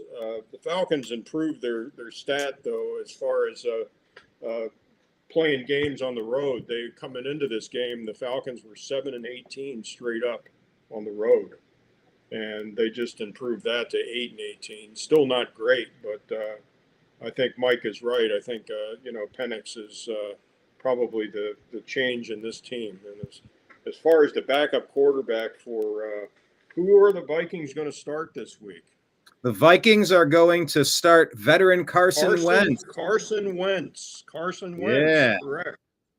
And the quarterback is going to be out for 2 to 4 weeks He has Well, it's a a high very, ankle. very sore. It's a high ankle sprain, right? Is that what it was? Yeah, that's 4 weeks. Yeah, it was a high ankle sprain, right ankle, and he's saying it's very, very sore specifically. Yeah, 4 weeks. It probably is going to be 6. Yeah, minimum. I mean, high ankle sprain is basically a broken leg, basically. So, yeah, no, that's bad. And he was terrible. He was terrible, before. So, I just think the Vikings front office just screwed this up. I think that's why Aaron Rodgers took so long to sign with the Steelers, because he was waiting for the Vikings to call. And he was like, okay, I can go in there, Justin Jefferson, Jordan Addison. I can do things with that team. And they didn't see it that way. And now your season is screwed, Vikings fans. I just hate to tell you that. As the great Neil Peart would say, the men who hold high places must be the ones who start. That's correct. So and Carson Wentz is going to bail his career out. Are we quoting Neil Peart? Neil Peart, the drummer from Rush? Exactly. Greatest drummer that ever lived, Neil Peart. And Jim, the reason Danny that Carey has entered the chat, but okay. The reason that money came in on the Falcons, the Falcons, at the end of the week is because the smart guys, they're watching his show and they're figuring it out by watching his show. Are you saying that the Sharks watch the show? They listen to you. I'm saying we're having an impact here. Mm-hmm. And we need to tweet this stuff out. Make sure everybody's following us at TDAM Football, and we always share out Seahawk Boy Mike B and Mike Bara 3333333 is his account over there, and of course we're the Unhappy Hour _. There's another injury in Minnesota, by the way. Minnesota. Aaron Jones is injured. He's on IR. He's going to miss at least 4 games. So we'll see how that goes. It's a hamstring injury that hurts my fantasy football team. Not a big fan of that. But yeah, not a lot of scoring on the day. 2 interceptions from J.J. McCarthy. Tyler Algier punched one in. He had 76 yards rushing. Bijan Robinson, 143 yards on 22 carries, looking really good there. And he's good. It's good in the air. He's a great target. He's a great weapon. It's just, can they put it all together? They're 1-1. They're fighting. Of course, they lost to Baker and the boys the week before. But, it's going to be competitive with the Falcons. I think they're better than people realize. Well, I did just mention the Buccaneers, so let's talk about them. Buccaneers, Texans. This was a 1-point game. Man, there's a lot to take away in this game. I liked the strategy component at the end. Nick Chubb goes in for that touchdown, Mike, and you're like, wow, Nick Chubb's got it. Oh, my gosh, they just won. And you went, hold on. That was the play. Nick Chubb famously did that for the Browns, running in for the touchdown, and he slid down at the 2-yard line to burn the clock and win the game. In this case, he ran it in for the touchdown, leaving enough time for Baker to go down and get the game-winning go-ahead touchdown. So, what did you make of this game? It was very fun to watch, very competitive. Well, before the season started, when we did our season preview show, I said I think it's going to come down to the Texans and Tampa Bay for that AFC South or NFC South. And Texans are in the AFC, Buccaneers are in the NFC. But well, that's right. I thought this game was going to be a critical game. Sorry, I meant Atlanta and Tampa Bay. But right. That's what I should have said. But the thing is, I thought Tampa and Houston were at an equivalent level, and they're not. And I saw an interesting analysis where basically somebody was saying, look, the problem in Houston right now is the coaching. And that, they got CJ Stroud in the wrong system, the wrong plays, the wrong types of plays, the wrong guys around him, and they're just not doing it right. I don't know exactly what that means, but, they're saying that it needs to be more play action. They can't really run the ball. But, I don't think CJ is the problem at all. I just think they're not that.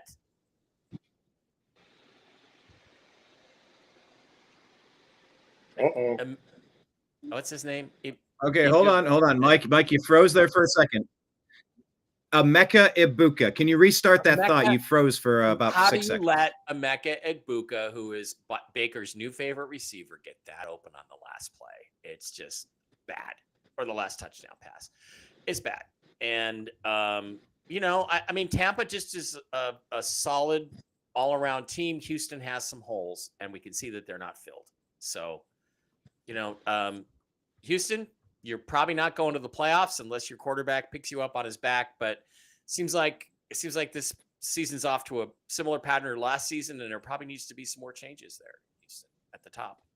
And by the way, speaking of Ibuka, he did appear to tweak something during the game. He was briefly evaluated on the sidelines, finished for 4 catches, 67 yards, and a touchdown. Limited in Friday's practice, sat out practice Wednesday, Thursday. So he's been dealing with hip and groin injuries.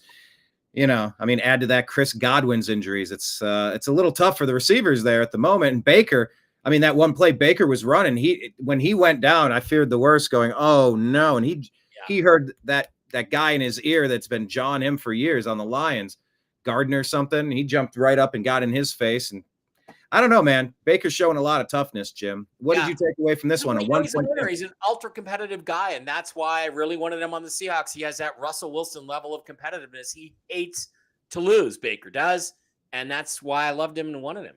But now he's in Tampa. I wish my Browns still had him. I promise you that. Jim, thoughts on this one? Yeah, I'll add on to what Mike said. I think this was a terribly coached game by the Texans. D'Amico Ryans, he was the consummate example of deer in the headlights. The camera was on him all the time, and his eyes, he looked like Mike Singletary. He was getting ready to come over the line. His eyes were just as big as saucers, and my biggest takeaway of this game, and the reason the Texans lost this game, that's the look, Brian. The reasons the Texans lost this game, in the fourth quarter, there was 10 minutes and so many seconds left, and they were 4th and long, the Texans. And they could have kicked a field goal here, and if they had kicked this field goal, they'd win this game by 2. And they elected not to kick the field goal, and Stroud ended up passing into the left side of the end zone into double coverage and totally missed the guy. This was just a bad call all the way.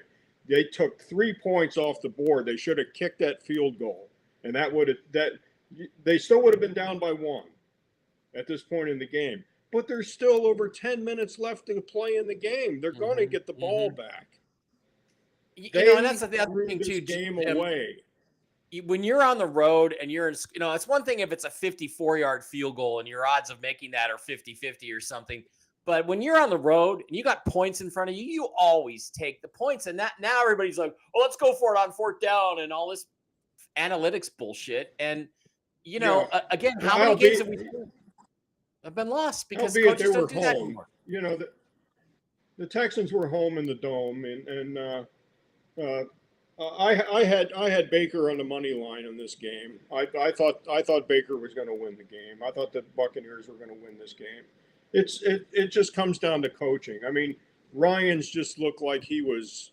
I don't want to go out on a limb here, but I think after Mike McDaniel is terminated, I'm going to go out on a limb. I think if the Texans don't start getting their shit together, they're going to start looking real hard at D'Amico Ryans.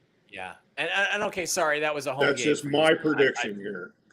Yeah, I flipped. It was a home game, but it's the same principle. When you're when you've got a gimme field goal, you take it in any close game.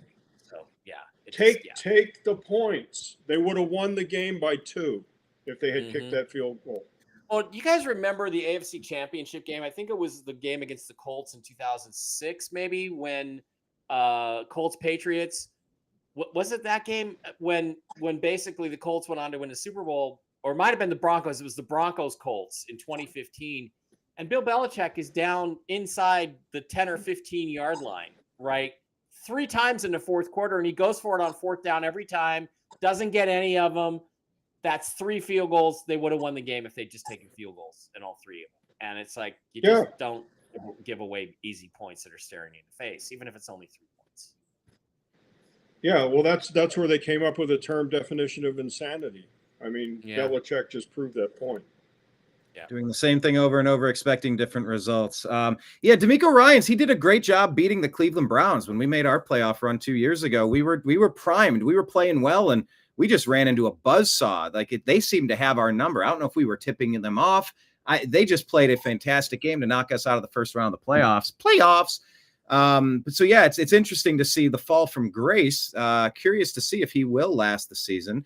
It was just interesting because Chubb didn't have to go in for that touchdown. He could have gone down at the 2-yard line. They could have taken a knee. Maybe they didn't have confidence in their kicking game to just knock in a chip shot and just run out the clock, and you either lose it or win it, but you control the final play. Kind of surprised they didn't call that play. And that is a specific call the coaches call in. So that, if so, look, we know that if Nick Chubb is told you get your ass down on the 2-yard line, if they let you go in, don't take the bait. They didn't call that play. So that goes to exactly what you're saying, Jim. That's a coaching error. I want to point out, in addition to Emeka Ibuka being injured for my second favorite team, Tampa Bay Buccaneers, as I root for Baker, there are 3 starters on that offensive line who are out. Tristan Wirfs, left tackle, knee, out since offseason surgery. Luke Goedeke, right tackle, foot. He's on injured reserve, out at least 4 games.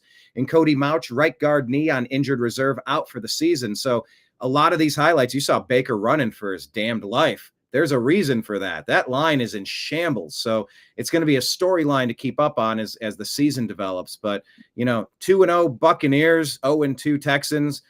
It was a great game. It came down to the wire. Baker's now had 2 back-to-back games come from behind victories. I think that's 13 in his career. People used to give him a knock like, oh, Baker can't win the big game. Baker can't come from behind. It's like Baker can do it all. He could win a Super Bowl if the situation is right. It's a team sport. You got 10 other guys on your side. So, I'm just really happy for him succeeding over there. Final game of last week, Chargers beat the Raiders 20-9. Chargers go to 2-0 on the season, and the Raiders drop to 1-1. Mike? Well, again, Seahawks fans, I've been telling you for 3 years, in spite of his 2022 season, who Geno Smith was, and now I was fucking right about the whole thing. This is Geno. Pretty good. Everybody acts like he was great in week 1. He wasn't great. He was okay. 1 touchdown, 1 interception. To me, that's not great. That's average. He was utterly terrible in this game. He was the Geno Smith that Seahawks fans know and don't love, except some of them. No touchdowns, 3 interceptions, 37 quarterback rating. That is horrendous. What's his passer rating for the season so far? Let me look at it. Geno Smith QBR 37.6, ranked 27.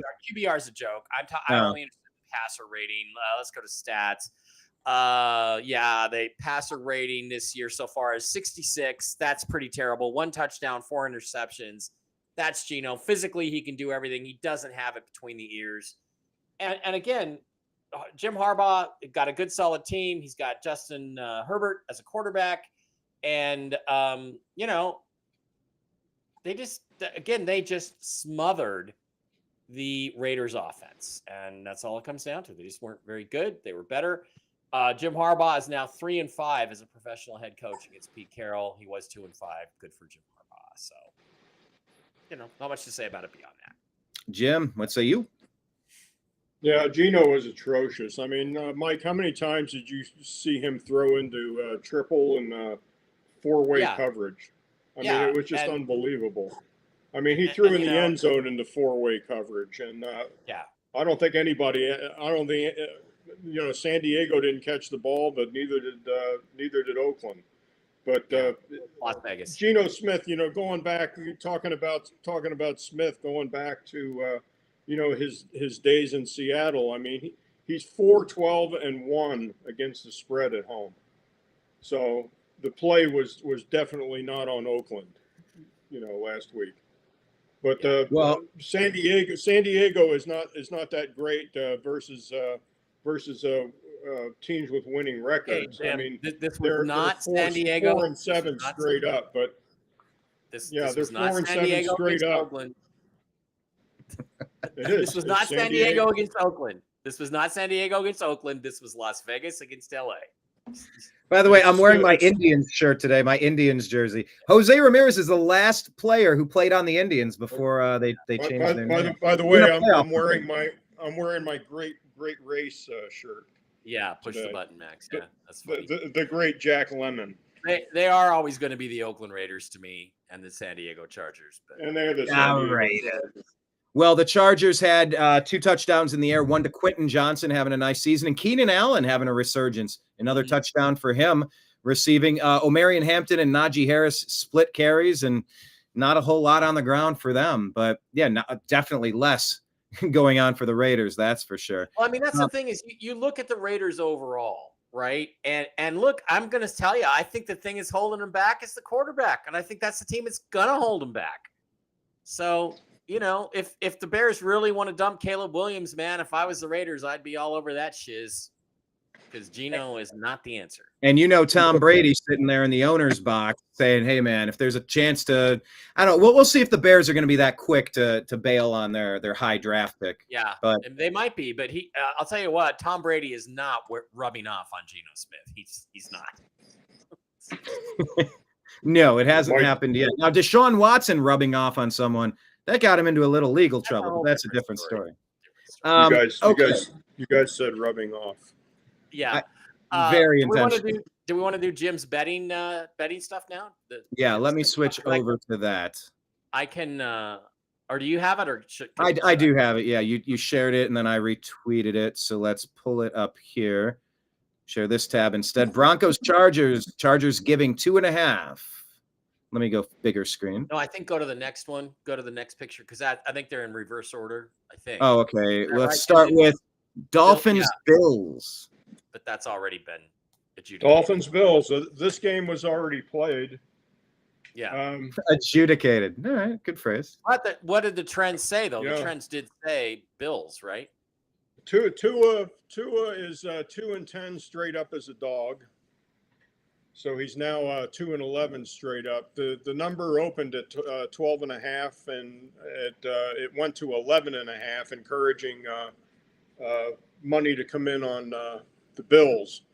The Dolphins are 8-22 against the spread as an underdog. Tua is 4-10-1 straight up versus teams with winning records.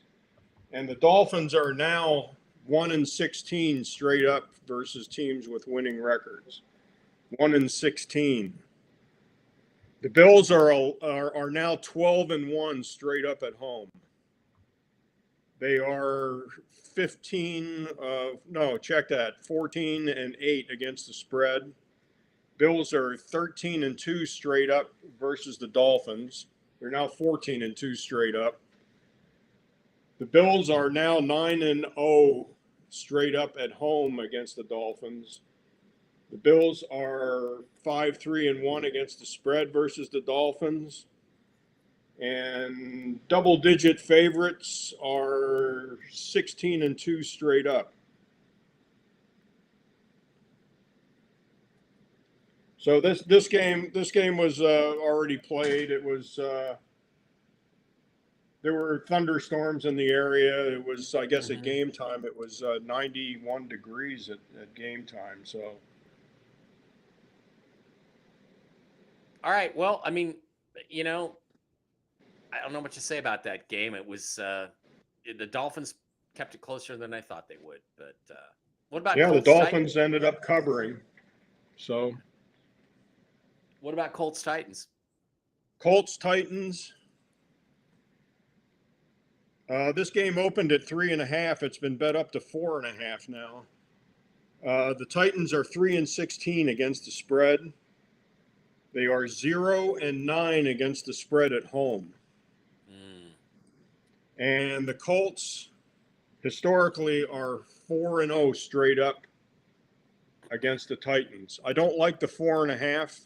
I think the Colts are tasty on the money line. I think the Colts are been pretty impressive the last couple of weeks. So I think the play here would be Colts on the money line. I don't like the Colts 4.5. money line? Yeah.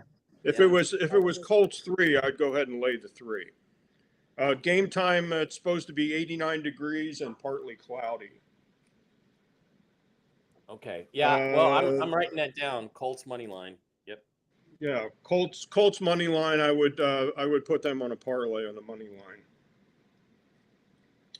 The next game, I got the Falcons. This game opened at 4.5. Falcons and Panthers. This is a division game. This has been bet up to 5.5. The Falcons are 8-18 straight up on the road. They're not a good road team, but this is a division game. I think the number is a little big here, making the Panthers a 5.5-point home dog. And the weather at game time is supposed to be 81 degrees and partly cloudy. So, I mean, this is not a game that. Yeah, I like the Falcons in this game. Is this but a game you would? I'm not giving 5.5, even to the Panthers. No, that's a big number. That's a big number. If you're going to take this game, I would bet them on the money line. I'm not going to make a play on this game. Next game, I've got the Raiders and the Redskins. The Redskins opened at -3. They're now 3.5. Game time is supposed to be 79 degrees and partly cloudy. The Redskins are 14-8 against the spread. Jaden Daniels did not practice yesterday. I don't know if he practiced today. I don't expect him to start in this game. He is going to be more than likely out with a sprained knee. So Marcus Mariota will more than likely start this game. Yeah. Marcus Mariota. Again, I'm not going to make a play on this game either. Yeah. Yeah, I don't know what to say about that game. A lot of backup quarterbacks starting now this week. Yes. Jaden Daniels will not play against the Raiders, knee sprain. Yeah. So you definite. That's what they're saying so far. Yeah. Okay, so it's going to be Marcus Mariota playing against his old team. Yeah, I mean, I like the Redskins, but I just really don't know what's happening in that game. That's weird. That's just a weird game. Yeah. Agreed. Moving on, Packers and Brian's Browns. Yes. Game time is going to be 78 degrees and partly cloudy. The Packers opened at 7.5. They've been bet down, checked out. They opened at 8.5. They've been bet down to 7.5.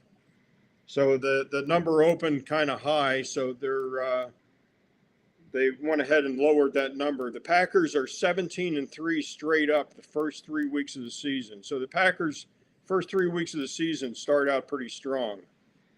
The NFC North is 29-19-1 against the spread versus non-division opponents.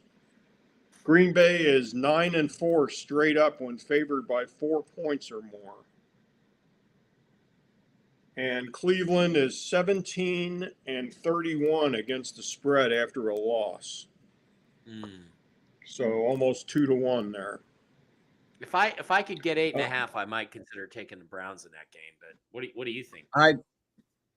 Oh yeah, you're asking Jim, but I like the Browns. I think the Browns are simmering in. We got a lot of rookies playing, and look, Flacco can still air it up. He's still putting a lot of yards up there. Of course, still the interceptions, but what do I think? I bet on the Browns all the time to my own peril, of course, but I think the Browns will be a little bit more competitive. They have the potential to. Of course, the defensive ends coming. Yeah, weather's not going to be a factor. Joe the statue. It'll, be tricky. Weather's not going to be a factor in this game, but if I were to bet the game, in fact, on one of my tickets, I've got the Packers on the money line. So there's not going to be a big payoff because of the number, but it went from 8.5 to 7.5. By the way, Jim, one of my big takeaways when I'm looking up there and you're putting partly cloudy, if you glance at it, it looks like P. Diddy, P-D-D-Y, like at a glance, because C-L, it almost looks like the D. It's irrelevant, but it was something that cracked me up. So now you got to see it. P. Diddy, partly cloudy. Like you just adjust your fonts, Brian. You'll be all right. I got to adjust my life. All right. What about Bengals, Vikings? Bengals, no Burrow. Bengals. And Vikings with no JJ. I mean, this is the battle of the backups, I guess. This game opened at 3.5. It's been bet up to, or it opened at 2.5. It's been bet up to 3. So they're encouraging Bengal money on this game. The Bengals are 18-2 against the spread as a dog of 3 points or more. Again, these most important player on both of these teams, more so the Bengals, is the fact that, Joe Burrow is out, and Jake Browning's going to be starting on this game. 8-2 against the spread as a dog of 3 points or more. A lot of these stats are not going to matter just because of the quarterback starting. We discussed this before. Carson Wentz is going to be starting. J.J. McCarthy's out. And again, the NFC Central is 29-19-1 against the spread versus non-division opponents. I'm going to leave this game alone. There's a lot better games, to waste your money on than this game. There's too many uncertainties. Yeah, I mean, you got to look at it and say Carson Wentz is a better player than Jake Browning, so you got to favor the Vikings, and they're at home, right? It's in Minnesota, so but yeah. But you don't touch it with two backup quarterbacks who've hardly played, No. years. So, yeah, not touching that one. No, take a quarter out of your pocket and flip it in the air. Yeah. Next game, Rams at Eagles. Again, outdoor game, 78 degrees, partly cloudy. This game opened at 3.5 and pretty much has stayed there. The Eagles favored by 3.5. The Eagles are 15-8 against the spread. Probably the most notable stat on this, Jalen Hurts is 17-0 straight up as a home favorite. 17-0. I don't like the half point here, but this is a strong money line bet. So my play on this game would be Eagles on the money line. Really? Because all right. Yeah, 17-0 straight up as a home favorite. I think Mike has a different inclination there. I think you're feeling something different on that one. Well, we'll talk about it when we get to our picks. But yeah, I'm not betting the game. No, I actually, if I'm the Rams and I'm getting 3.5, I'm taking that all day. Okay. In Philly. Okay, that's why I don't. That's why I don't like the hook, But I'll take the Eagles at home on the money line. Jets and Buccaneers. Buccaneers opened at 6.5, and it's pretty much stayed there. 91 degrees in Tampa Sunday afternoon, and thunderstorms. The Jets are 1-8 straight up versus teams with winning records. Justin Fields is not expected to play. We talked about that earlier. Tyrod Taylor is going to start this game more than likely. The Buccaneers are 12-4 straight up as a home favorite. So I like the Bucs. I don't like the number. I like the Bucs on the money line. I think Todd Bowles is a much better coach, and I think Baker is a much better quarterback here. So that is true. And by the way, here's Baker from earlier. Baker, after you heard that they ruled out Justin Fields, we're going to be Tyrod Taylor on Sunday. Just obviously, your first game came against the Jets against Todd. Just want to ask you about what you remember about playing with him your first year in Cleveland. It's correctly pronounced Tyrod, but he doesn't correct people. No, he's awesome guy. Really good leader, veteran presence that was instrumental for me in the midst of a chaotic first year in Cleveland. That somebody I relied on a lot, so I have a ton of respect for him. Just the way he's able to command and operate. So obviously Justin presents different challenges, but Tyrod is able to, do his own thing. He's played a lot of ball, been everywhere, different systems. So that'll be a good matchup. Tyrod. There we go. We've established it as Tyrod. All right. What else, Jimmy? Texans and Jaguars. Jaguars opened at -1.5, and it's pretty much stayed there all week. Again, outdoor game, 86 degrees in Jacksonville Sunday, partly cloudy. I look for Houston to bounce back in this game. The Texans are 8-2 straight up versus the Jaguars. The Texans are 5-0 straight up versus Jacksonville, the Jaguars in Jacksonville. So the last 5 years, the Texans have owned the Jaguars in Jacksonville, 5-0. So I am going to make a play on the Texans this week, and I'll go ahead and take that 1.5. Okay, next slide. Yes, slide. Next game, Broncos and Chargers, division game. Chargers are opened as a 2.5-point favorite. It's been bet up to 3. So they're trying to encourage Bronco money to come in on this. The Broncos are terrible on the road. They're 6-23 straight up on the road.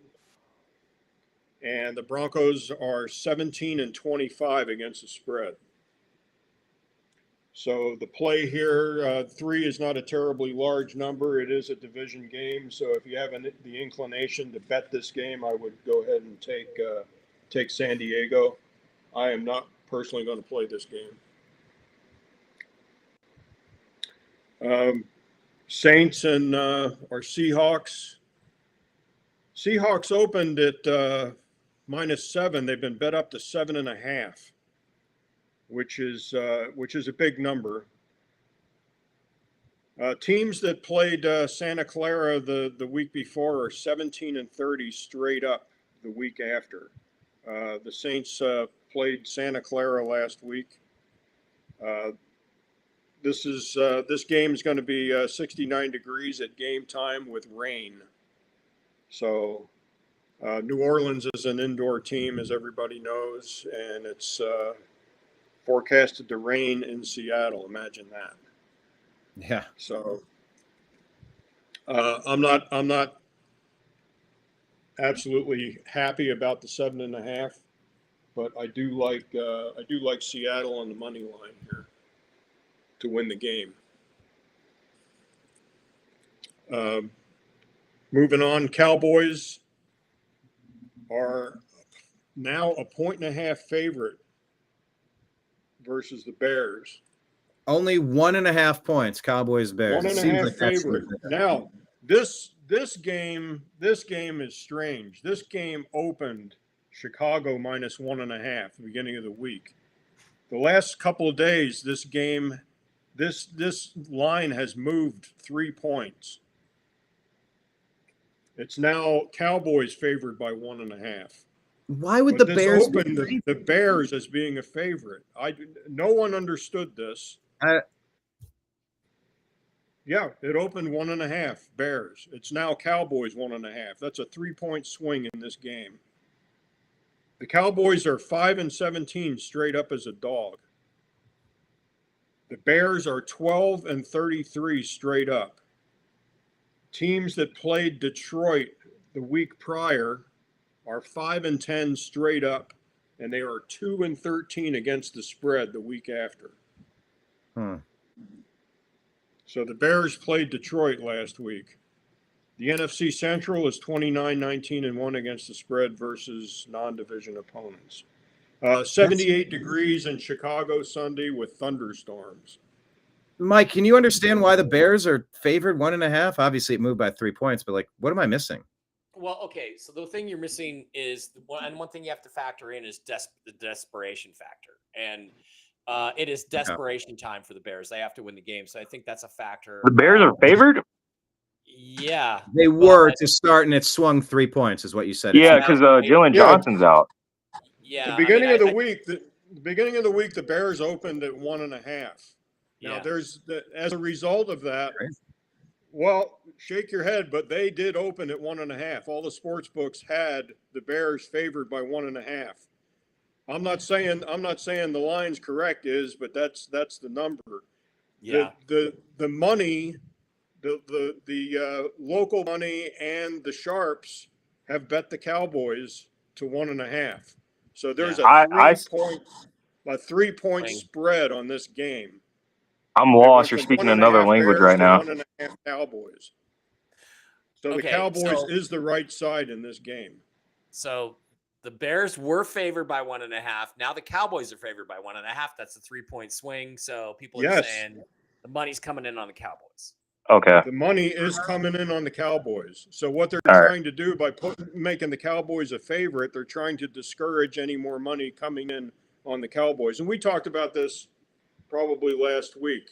You know, the goal of the sports books is to have an even amount of money on both sides. Correct. That's because the where house they make wins. money because they're not making money on bets. They're making money on the juice from the bets. So if they have an even amount of money on both sides of the game, the casino is going to win 100% of the time. And that's what they're trying to encourage. They're encouraging more money to come in on Chicago right now. All right. Yeah. David likes Dallas a little bit more. Can't trust the Bears. All right. Yeah, I got to be in like a Giants again. Yeah. All right. Cardinals, Niners. Hey, Cardinals, Santa Clara. Santa Clara opened at -1.5. They're going to be the home team. They've been bet up to 2.5. 79 degrees at game time and sunny in Santa Clara. Kyler Murray is 22-9 against the spread on the road. He is 4-13 straight up after a win. That's why this number is so close in this game. Mac Jones is 6-18 against the spread, and Mac Jones again is projected to start in lieu of Purdy. If you like betting over unders in this game, this game opened at 44.5. It's been bet up to 45.5. So they expect a lot of scoring in this game.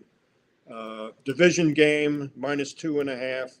If you like Santa Clara, I would go ahead and lay the number here. 2.5. 2.5 is not a damaging number for a division game. All right. Giants. Chiefs Giants. Chiefs opened at 5.5-point favorite on the road in East Rutherford, New Jersey. It was bet up to -6 now. The Chiefs playing in being the visiting team against the Giants. Game time, 69 degrees, partly cloudy. Andy Reid is 26-6 straight up in September. Patrick Mahomes is 18-4 straight up in September. But in the last 16 games, the Chiefs are 5-11 against the spread. Patrick Mahomes is 20-5 straight up after losing a game. The biggest number statistically in this game, the Giants are 1-16 straight up Sunday, Monday, and Thursday night. 1-16. And Wilson is 15-4 against the spread as a home dog. You know what I'm going to go. This is going to be my hedge game here. I like the Chiefs on the money line in this game. They can conceivably lose 3 in a row, but I don't see them losing 3 in a row. Yeah. And the Giants. Go ahead, Mike. I was just going to say, one thing you should look at is Russell Wilson versus Patrick Mahomes. I do think Russell Wilson actually has the career edge. If not, it's very tight. It's like 3-2 or 4-3. Russ plays well against Mahomes, and he's beaten him at least a couple times I can remember.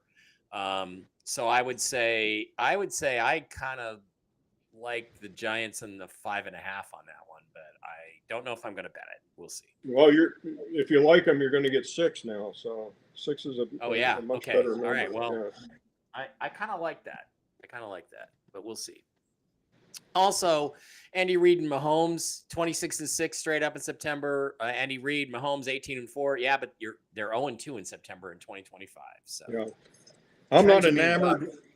I'm not enamored with this game, but if I were to use this game, I would use it as a hedge bet. I would throw this game on maybe a 3-team parlay and make it into a 4-team.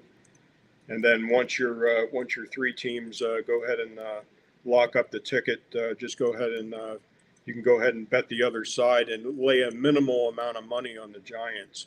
Because I'm looking at laying a say to win $100, on the money line with the Giants, you would probably only have to lay $28, $30 to win your $100 back. So this would be a hedge game. Yeah. Okay. Yeah. Wait and bet that as a hedge game. Giants. Right. Correct. I wouldn't say it was a top bet of the week, but it's tasty as a hedge game to protect your ticket. Yeah. Yeah. I got a 16 parlay going here now. Oh no, I thought you said you were done last week, Mike. You said my betting career's over. We'll see. I'm thinking about it. All right, Jim. What's the last game? Lions Ravens. How do you see Lions Ravens? Lions Ravens. This game opened at 5.5. It's been bet down to 5. Ravens are favored by 5 points at this time. Again, East Coast games are pretty much all the same. 69 degrees, partly cloudy. The Lions are 38-12 straight up. The Lions are 13-7 against the spread. Jared Goff is 19-5 against the spread on the road. Dan Campbell is 12-4 against the spread in September. Again, the NFC Central they're 29-19-1 against the spread versus non-division opponents. Ravens are pretty strong on their side. Also, Lamar Jackson is 25-9 straight up. Ravens are 95-30 straight up as a home favorite. Jackson is 23-26 against the spread as a home favorite, kind of 50-50 there. Jackson is 24-2 straight up versus the NFC. That's the most glaring stat on this game. 24-2 straight up against the NFC. Wow. So if I were going to play this game, I do not like the game, but this game can also be used as a hedge game since it's the last game on the board. This is going to be the Monday night game. So all your games on your ticket will have been played, and if you got this game on the hedge, if you had Ravens -5, it's easy just to throw a bet down on the Lions to protect your bet. All right. Well, there we are. Betting tips. What is it? Trends. Betting trends. Betting trends for week 3. There we are. Yeah. Awesome. Thank you for that. I like the Colts on the money line. I like the Falcons on the money line. Izzy, you talked me into the Colts. I mean, the Colts are talking themselves into the Colts too. Izzy was early money on the Colts. We can say that. He was ahead of us. So now, Texans, I'm getting 1.5. I think they're going to be desperate. Rams getting 3.5. I think it's a 3-point game. So I think I got a good one there. Bucks on the money line. And my hedge bet is Giants and 6 points. So yeah, I'll be playing the Colts. The Colts is a real strong bet. I like the Packers on the money line this week. The Eagles, I like the Eagles against Mike's Rams, on the money line. The Buccaneers, strong bet on the money line this week. I love the Texans getting 1.5 at Jacksonville. 5-0 in Jacksonville the last 5 years. I like Seattle on the money line, even though the number there is now at 7.5. I'm not laying 7.5. Even though the Seahawks are at home and it's going to be raining. The hedge bets, Chiefs on the money line. I like if you're going to play the Lion-Raven game with the Lions, I'll go ahead and I'll take the 5 points. All right. Okay. Well, then I guess now let's pivot to our picks and we will wrap up today's show. It was a really good week for me. I'll save that for last. Mike, do we want to start with you? Izzy, you got yours queued up? Do you have your? Yeah, I'll try pulling it up on my other phone. My computer had to restart. It's gonna take like an hour. Oh, it's doing like a reboot. Okay. Yeah. Yeah, they do. Update. I'm sharing my picks for this week. All right, let me pull this What up. did everybody do last week, Brian? I was 10-6 in week 2, so I've had 2 successful weeks. I'm 21-11 overall. I don't know if that puts me in the lead for this year or not, but that's not bad. I mean, the games I missed on were for some reason I picked the Redskins and Jaden Daniels, but I'm in the same boat. In retrospect, that wasn't very smart. But you know, I mean, you got to go with what your gut. So let's move on to week 3. I've already actually made the picks. Miami at Buffalo is already over. Won that game. Atlanta and Carolina. I got the Falcons 1-1 versus 0-2. I think the Falcons go to 2-1. I really like Mr. Penix, and I don't think Bryce Young is going to be good enough to hold them off. Cincinnati at Minnesota. God, you know what? Flip a coin. I'm going to go with Minnesota just because I like Carson Wentz better over Jake Browning as a backup. And the Bengals are 2-0, but they could have easily been 1-1 or even 0-2. I don't think the Vikings are that good, but they have better talent for Carson Wentz to utilize. So I expect Minnesota to pull that one out at home. Green Bay at Cleveland. Sorry, Brian. I think Green Bay is the better team. They are, but I have hope. They're going to win that game.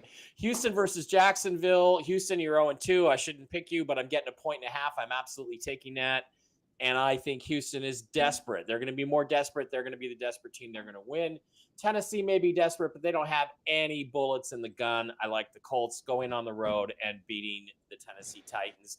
Los Angeles and Philadelphia. I have picked the Eagles to win the game. I'm going to bet the Rams and take the points, but I'm going to pick the Eagles to win the game. I think I should pick the Rams. I may regret this later because I think they might win this game. Might actually win it because the Eagles look, you know, you can't maintain it indefinitely and you're going to lose some games. And I think the Rams have impressed me. They're better than I thought they were. So I'm going to go. They almost beat them last year in the playoffs. Almost beat them last year in the playoffs. So, okay, I'm going to switch and go with Rams because I'm going to put my money where my mouth is. And I'm going to put my mouth where my money is. And I'm going to put the Rams. Las Vegas and the Redskins, Washington. I'm just going to take the home team because I think both teams are equally bad. So I'm just going to go that way. New York Jets at Tampa all the way. Pittsburgh at New England. Wow. After seeing Pittsburgh last week, I'm hesitant, but I do think that Tomlin is going to be running a tighter ship this week. And I expect the Steelers to bounce back from that surprising loss against my Seahawks. Denver at the Chargers. They're just a better team. And like I think Jim pointed out, or Brian, you pointed out, Broncos are a terrible road team. New Orleans at Seattle. This is a touchy game. I'm not betting it because we've never seen Sam Darnold play in the rain before. And it's going to be raining there. And I don't know what it's going to mean. So I would not take this on a bet, but I'm just going to say money line. Seahawks are a little bit better football team than the Saints, so I expect that to happen. San Francisco at home against Arizona. I just don't believe in Kyler Murray, and I just am never going to. And I don't think 49ers are all that good. But I do think Mac Jones really fits the system. I think he'll be very efficient on offense. Praying that McCaffrey doesn't get injured, I expect Santa Clara to win that game. Dallas and Chicago, you got the Bears are going to be desperate, but they just don't seem to have it together there yet. So I think Cowboys go in and probably squeak that one out. Kansas City at New York, I'm going to favor the Chiefs because they are the better football team, but Russ has a habit of beating Mahomes here and there. So, you know, I think it's a big rivalry game for Russ personally. I expect him to have another good game. I don't know if it's enough for them to win, but I am going to take the 6 points. But I'm taking the Chiefs to win the game. And then Detroit at Baltimore. Boy, the Lions were so good offensively last week, but I don't think they're going to be as successful on the road in a primetime game. I got to go with the Ravens. And those are my picks for this week. All right. Good picks. Nice. All right, let's take that down. Are you able to share your picks, Jim? Or do you tell us your picks? I'm trying to remember. I'll do it caveman method here. That's how we did it last week. I knew it was something jury rigged. Okay. How was your week last week, and what's your total, Jim? Last week and your overall. I won 11 and 5 last week. I am also 22-11 on the year. I went ahead and took Buffalo. We won that game. I I'm going to go ahead and take the Panthers as a home dog in this game. Straight up, I'll take Cincinnati to win the game against the Vikings. I've got Green Bay against your Browns, Brian. You guys are missing the boat. I'm telling you, you're going to be surprised. I will take Houston, as I mentioned before, to win and cover against the Jaguars. I will take the Colts, one of my best plays of the week here. I'll take the Colts against the Titans. I will take the Eagles against the Rams. I will take, this is my upset of the week. I'm going to go ahead and take Oakland against the Redskins. I think the Raiders will travel across the country, and I think they will beat Marcus Mariota in Washington. I will take Tampa Bay all day against the Jets. I like Pittsburgh to win the game against the Patriots. And I will take San Diego to win the game against the Broncos. I'll take our Seahawks to win the game against the Saints. Santa Clara will beat the Cardinals. I'll go ahead and take Dallas, as the public seems to be doing, against Chicago. And I will take the Chiefs to beat the New Jersey Giants. And to wrap it up, I will take Baltimore to win the game against Detroit, but I don't think they cover. Another thing I wanted to add, an interesting stat. You guys make your picks. Think of this. So far this year, teams that have been favored by 4 points or more. Teams that have been favored by 4 points or more are 12-0 straight up. Okay, so the trend is if you're getting a solid bump, it's kind of a lot. 4 points. If the team is favored by 4 or more, okay, they are see if that trend 12-0 continues straight up. That is a good data point. It really just, and it could totally change this week, but I think that's a good data point. And that's just this year. That doesn't go back to 20. Yeah, and that's an example of a game where I think the Chiefs probably win the Giants game, but I don't think they cover the spread. So, right, right. Yeah, it's a good example, Jim. It's great. It's a great stat. Fascinating. All right, and that's yours, Izzy. You're up. I'm gonna go caveman style too. I can't bring it up on my phone. Last week, yeah, I'm joining Jim. Last week, I went 13-3. Whoa! It could have been better. I did say last week a lot of them. I lost to Green Bay, Washington. I'll accept that one. Jets, Bills. I was like, why not? And your overall record?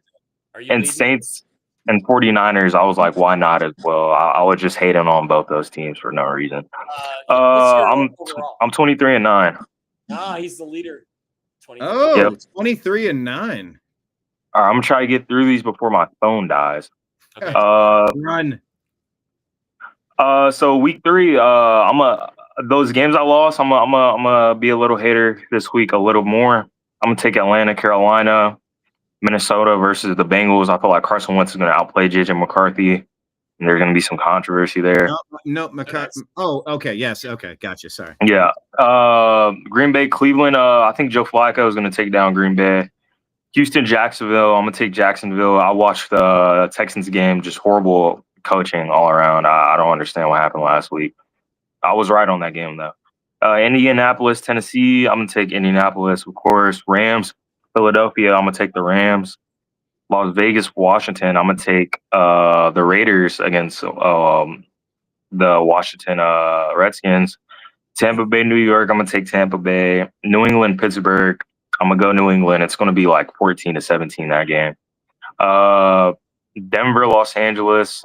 I'm gonna take the Chargers. Seattle, New Orleans. I'm gonna take Seattle. San Francisco, Arizona. I'm gonna take Kyler Murray and the Cardinals. Dallas, Chicago. I got Dallas, my Dallas Cowboys beating the Chicago Bears. Close. I think it's going to be like the Giants and Cowboys game from last week. Kansas City, New York. I got Kansas City. I think Spagnuolo is going to be good. Xavier Worthy should be healthy to play. So I'm going to take Kansas City. And Detroit, Baltimore. I think Baltimore's defense is still too good for Detroit, and I'm going to take Baltimore. Great. All right. Izzy doing really good this season. Yeah. Mr. Robinson, are you, Yes, sir. Are you still comfortable laying that, you comfortable laying that 1.5 with Dallas? I don't mind it at all. I understand it. I kind of understand it. We saw our defense last week. Imagine what CJ Stroud, Caleb Williams and his targets are going to do against the Dallas defense. So worried about the defense. I think the 1.5 is a gift. I'd go ahead and take Dallas. Yeah, exactly. But it's Dak Prescott. When he came second in MVP against Lamar in 2022, he had less passing yards than he does throughout 2 weeks this year. So, okay, good stuff to throw out there. All right. Well, let me switch over to my week. Where do I begin? Last week I went 13-3. I tied Izzy. Where am I at on the season? 23-9. Didn't I tie Izzy? Aren't we tied at that? 23-9? Sir. 13-3. Great competition. Well, I screwed up obviously here because I picked the Cleveland Browns. I think I picked them 1 week early because I'm still picking them this week. I picked Denver over Indianapolis. Look, this game was a coin flip. Indy lost it, and it was that last play they got to redo on. Fine, it's a coin flip. That could have gone either way. I can accept that. And I had Minnesota, but my gosh, Atlanta played a lot better. And I don't watch that game. Yeah. I saw no touchdowns. So yeah, it's I don't know what they're going to be doing up there. Justin Jefferson did not look happy. It says I'm 24-9 on the season because I did get the Buffalo pick correctly. So rolling through the teams here, I'm going to take Atlanta over Carolina. Cincy and Minnesota. At Minnesota. Carson Wentz. I'm going to come back to that. I'm picking Cleveland over Green Bay. I just think the Browns are due. There is that desperation factor, and all those rookies, Harold Fannin and Dylan Sampson and Quinshawn Judkins. I think the Browns are going to really make a leap in week 3. Houston, Jacksonville. I'm going to pick Jacksonville. Houston's got to prove me something. They haven't been able to do it this year. Although that was a coin flip game. They could have, would have, should have won against Baker and the boys. Indy's going to beat Tennessee. Rams, Philly. I'm going Philly, but I'm not confident about it. Vegas, Washington. Mariota we're going with. I still think they're the better team overall. New York, Tampa Bay. I'm going for Baker. Pittsburgh, New England. Man, these are similar teams. I'll come back to that one. Denver, Los Angeles. I think the Chargers are better. I think they're going to win, especially at home. Not like they have a big home field advantage, but still, at least it's not in the atmosphere of Denver. New Orleans, Seattle. I'm going to go Seattle, but I'm not comfortable about this one either. New Orleans has been showing a lot of spirit this year. And, anyway, I'm still picking the Seahawks.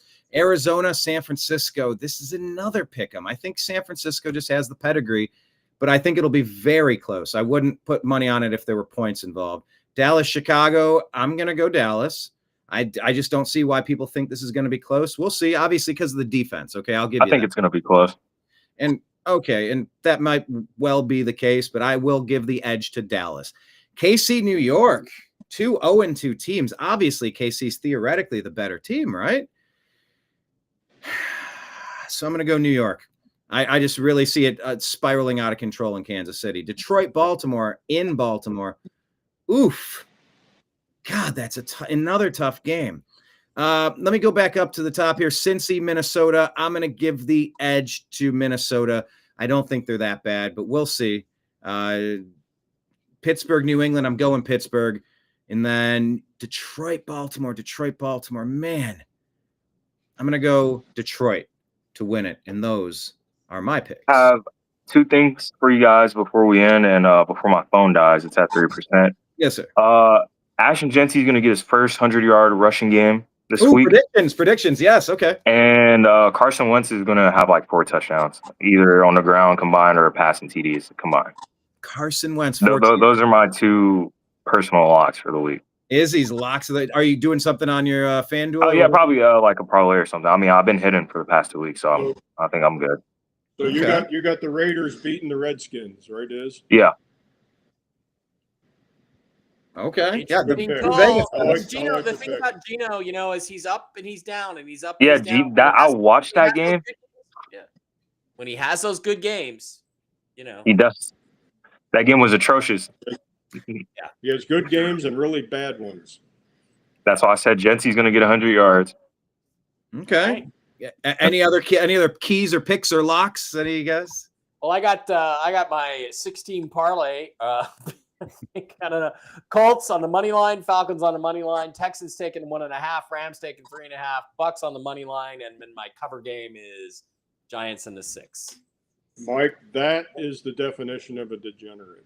A Degenerate 16 parlay. I am officially a degenerate gambler. A 16-leg parlay. All right. But Yeah, if it comes through, the ladies over at Spearmint Rhino are going to be very happy. So. That's fantastic. Spearmint Rhino, Nashville. Here I come. All right. Maybe I'll be there. You said next week, you said? It's a week from Saturday. Yeah, week from Saturday. The Alien Fest. I might be indisposed. We'll see. We'll talk about that. Gentlemen, I think, are we going to plan for Tuesday, the regular time? Tuesday? We tried to do Tuesday. Yeah, I may have a guest on Tuesday, but I don't know if it's Monday or Tuesday. So we'll see. But yes, let's tentatively plan for Tuesday. Okay, Tuesday. What were we saying? What PM are we? I like it earlier, like 3 p.m, like we did at this time, 3 your time. 6 p.m. your time. Okay, I think. Oh, okay, 6 p.m. 1,500 hours our time, 1,800 hours your time. Yeah, because that way Jim doesn't have to be up at noon; he can sleep in. All right, let's pencil in 6 p.m. Eastern for next week's episode, season 2 episode. What are we on? Would that be 6 next week? Yeah. Woo, we're flying through the season. Yeah. Just call me Jim Dave Bara. Jim Dave Bara. All right, Izzy, I'm coming for you in the picks this week. I got some games. I got some advantages. We'll see what happens. You're gonna have to knock the champ out to take this title. Hey, I'm still here. All right. Yeah, awesome. Well, hey, one final thing. The Indians have won like all of their games, like 11 out of their last 12 or something. Oh, one final thing. Shohei is the greatest baseball player since Babe Ruth. Yeah, you can bet on that. I'd bet on that. He'll be the best baseball player. There's rumors of him playing in the outfield for the postseason. Cal Raleigh is the American League MVP. I agree with you on that one. He broke Mickey Mantle's home run record for switch hitting catchers, I think it is. And he's a catcher. Yep. Unbelievable season. Should win the MVP. Guys up there in South Alaska rarely win national awards, but let's hope it comes through. South Alaska. There was a baseball game on this afternoon. This afternoon on ESPN. Yeah. I sat in my backyard and watched the grass grow. Fair enough. All right, let's hit it. All right. Yep. I appreciate all of you. We'll see you next week. Thank you, Ez'Ryel, Mike Bara. Hey, I didn't hit that. Yep. We're all flexing in honor of Mike's show. Check out Toxically Masculine Tuesday, of course. All right. Signing out for everybody out there. We appreciate you. We love you. And we will talk to you again next week on Strictly Football. Thank you all for being here. To be continued. Peace. I'm Eric Metcalf, and you're watching Unhappy Hour.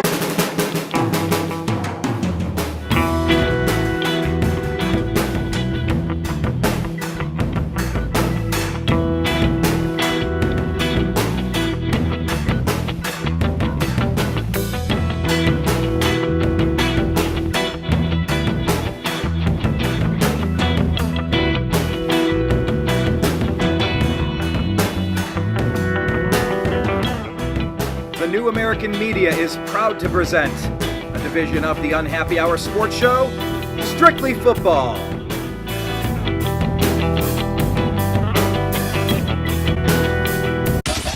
It's the Unhappy Hour.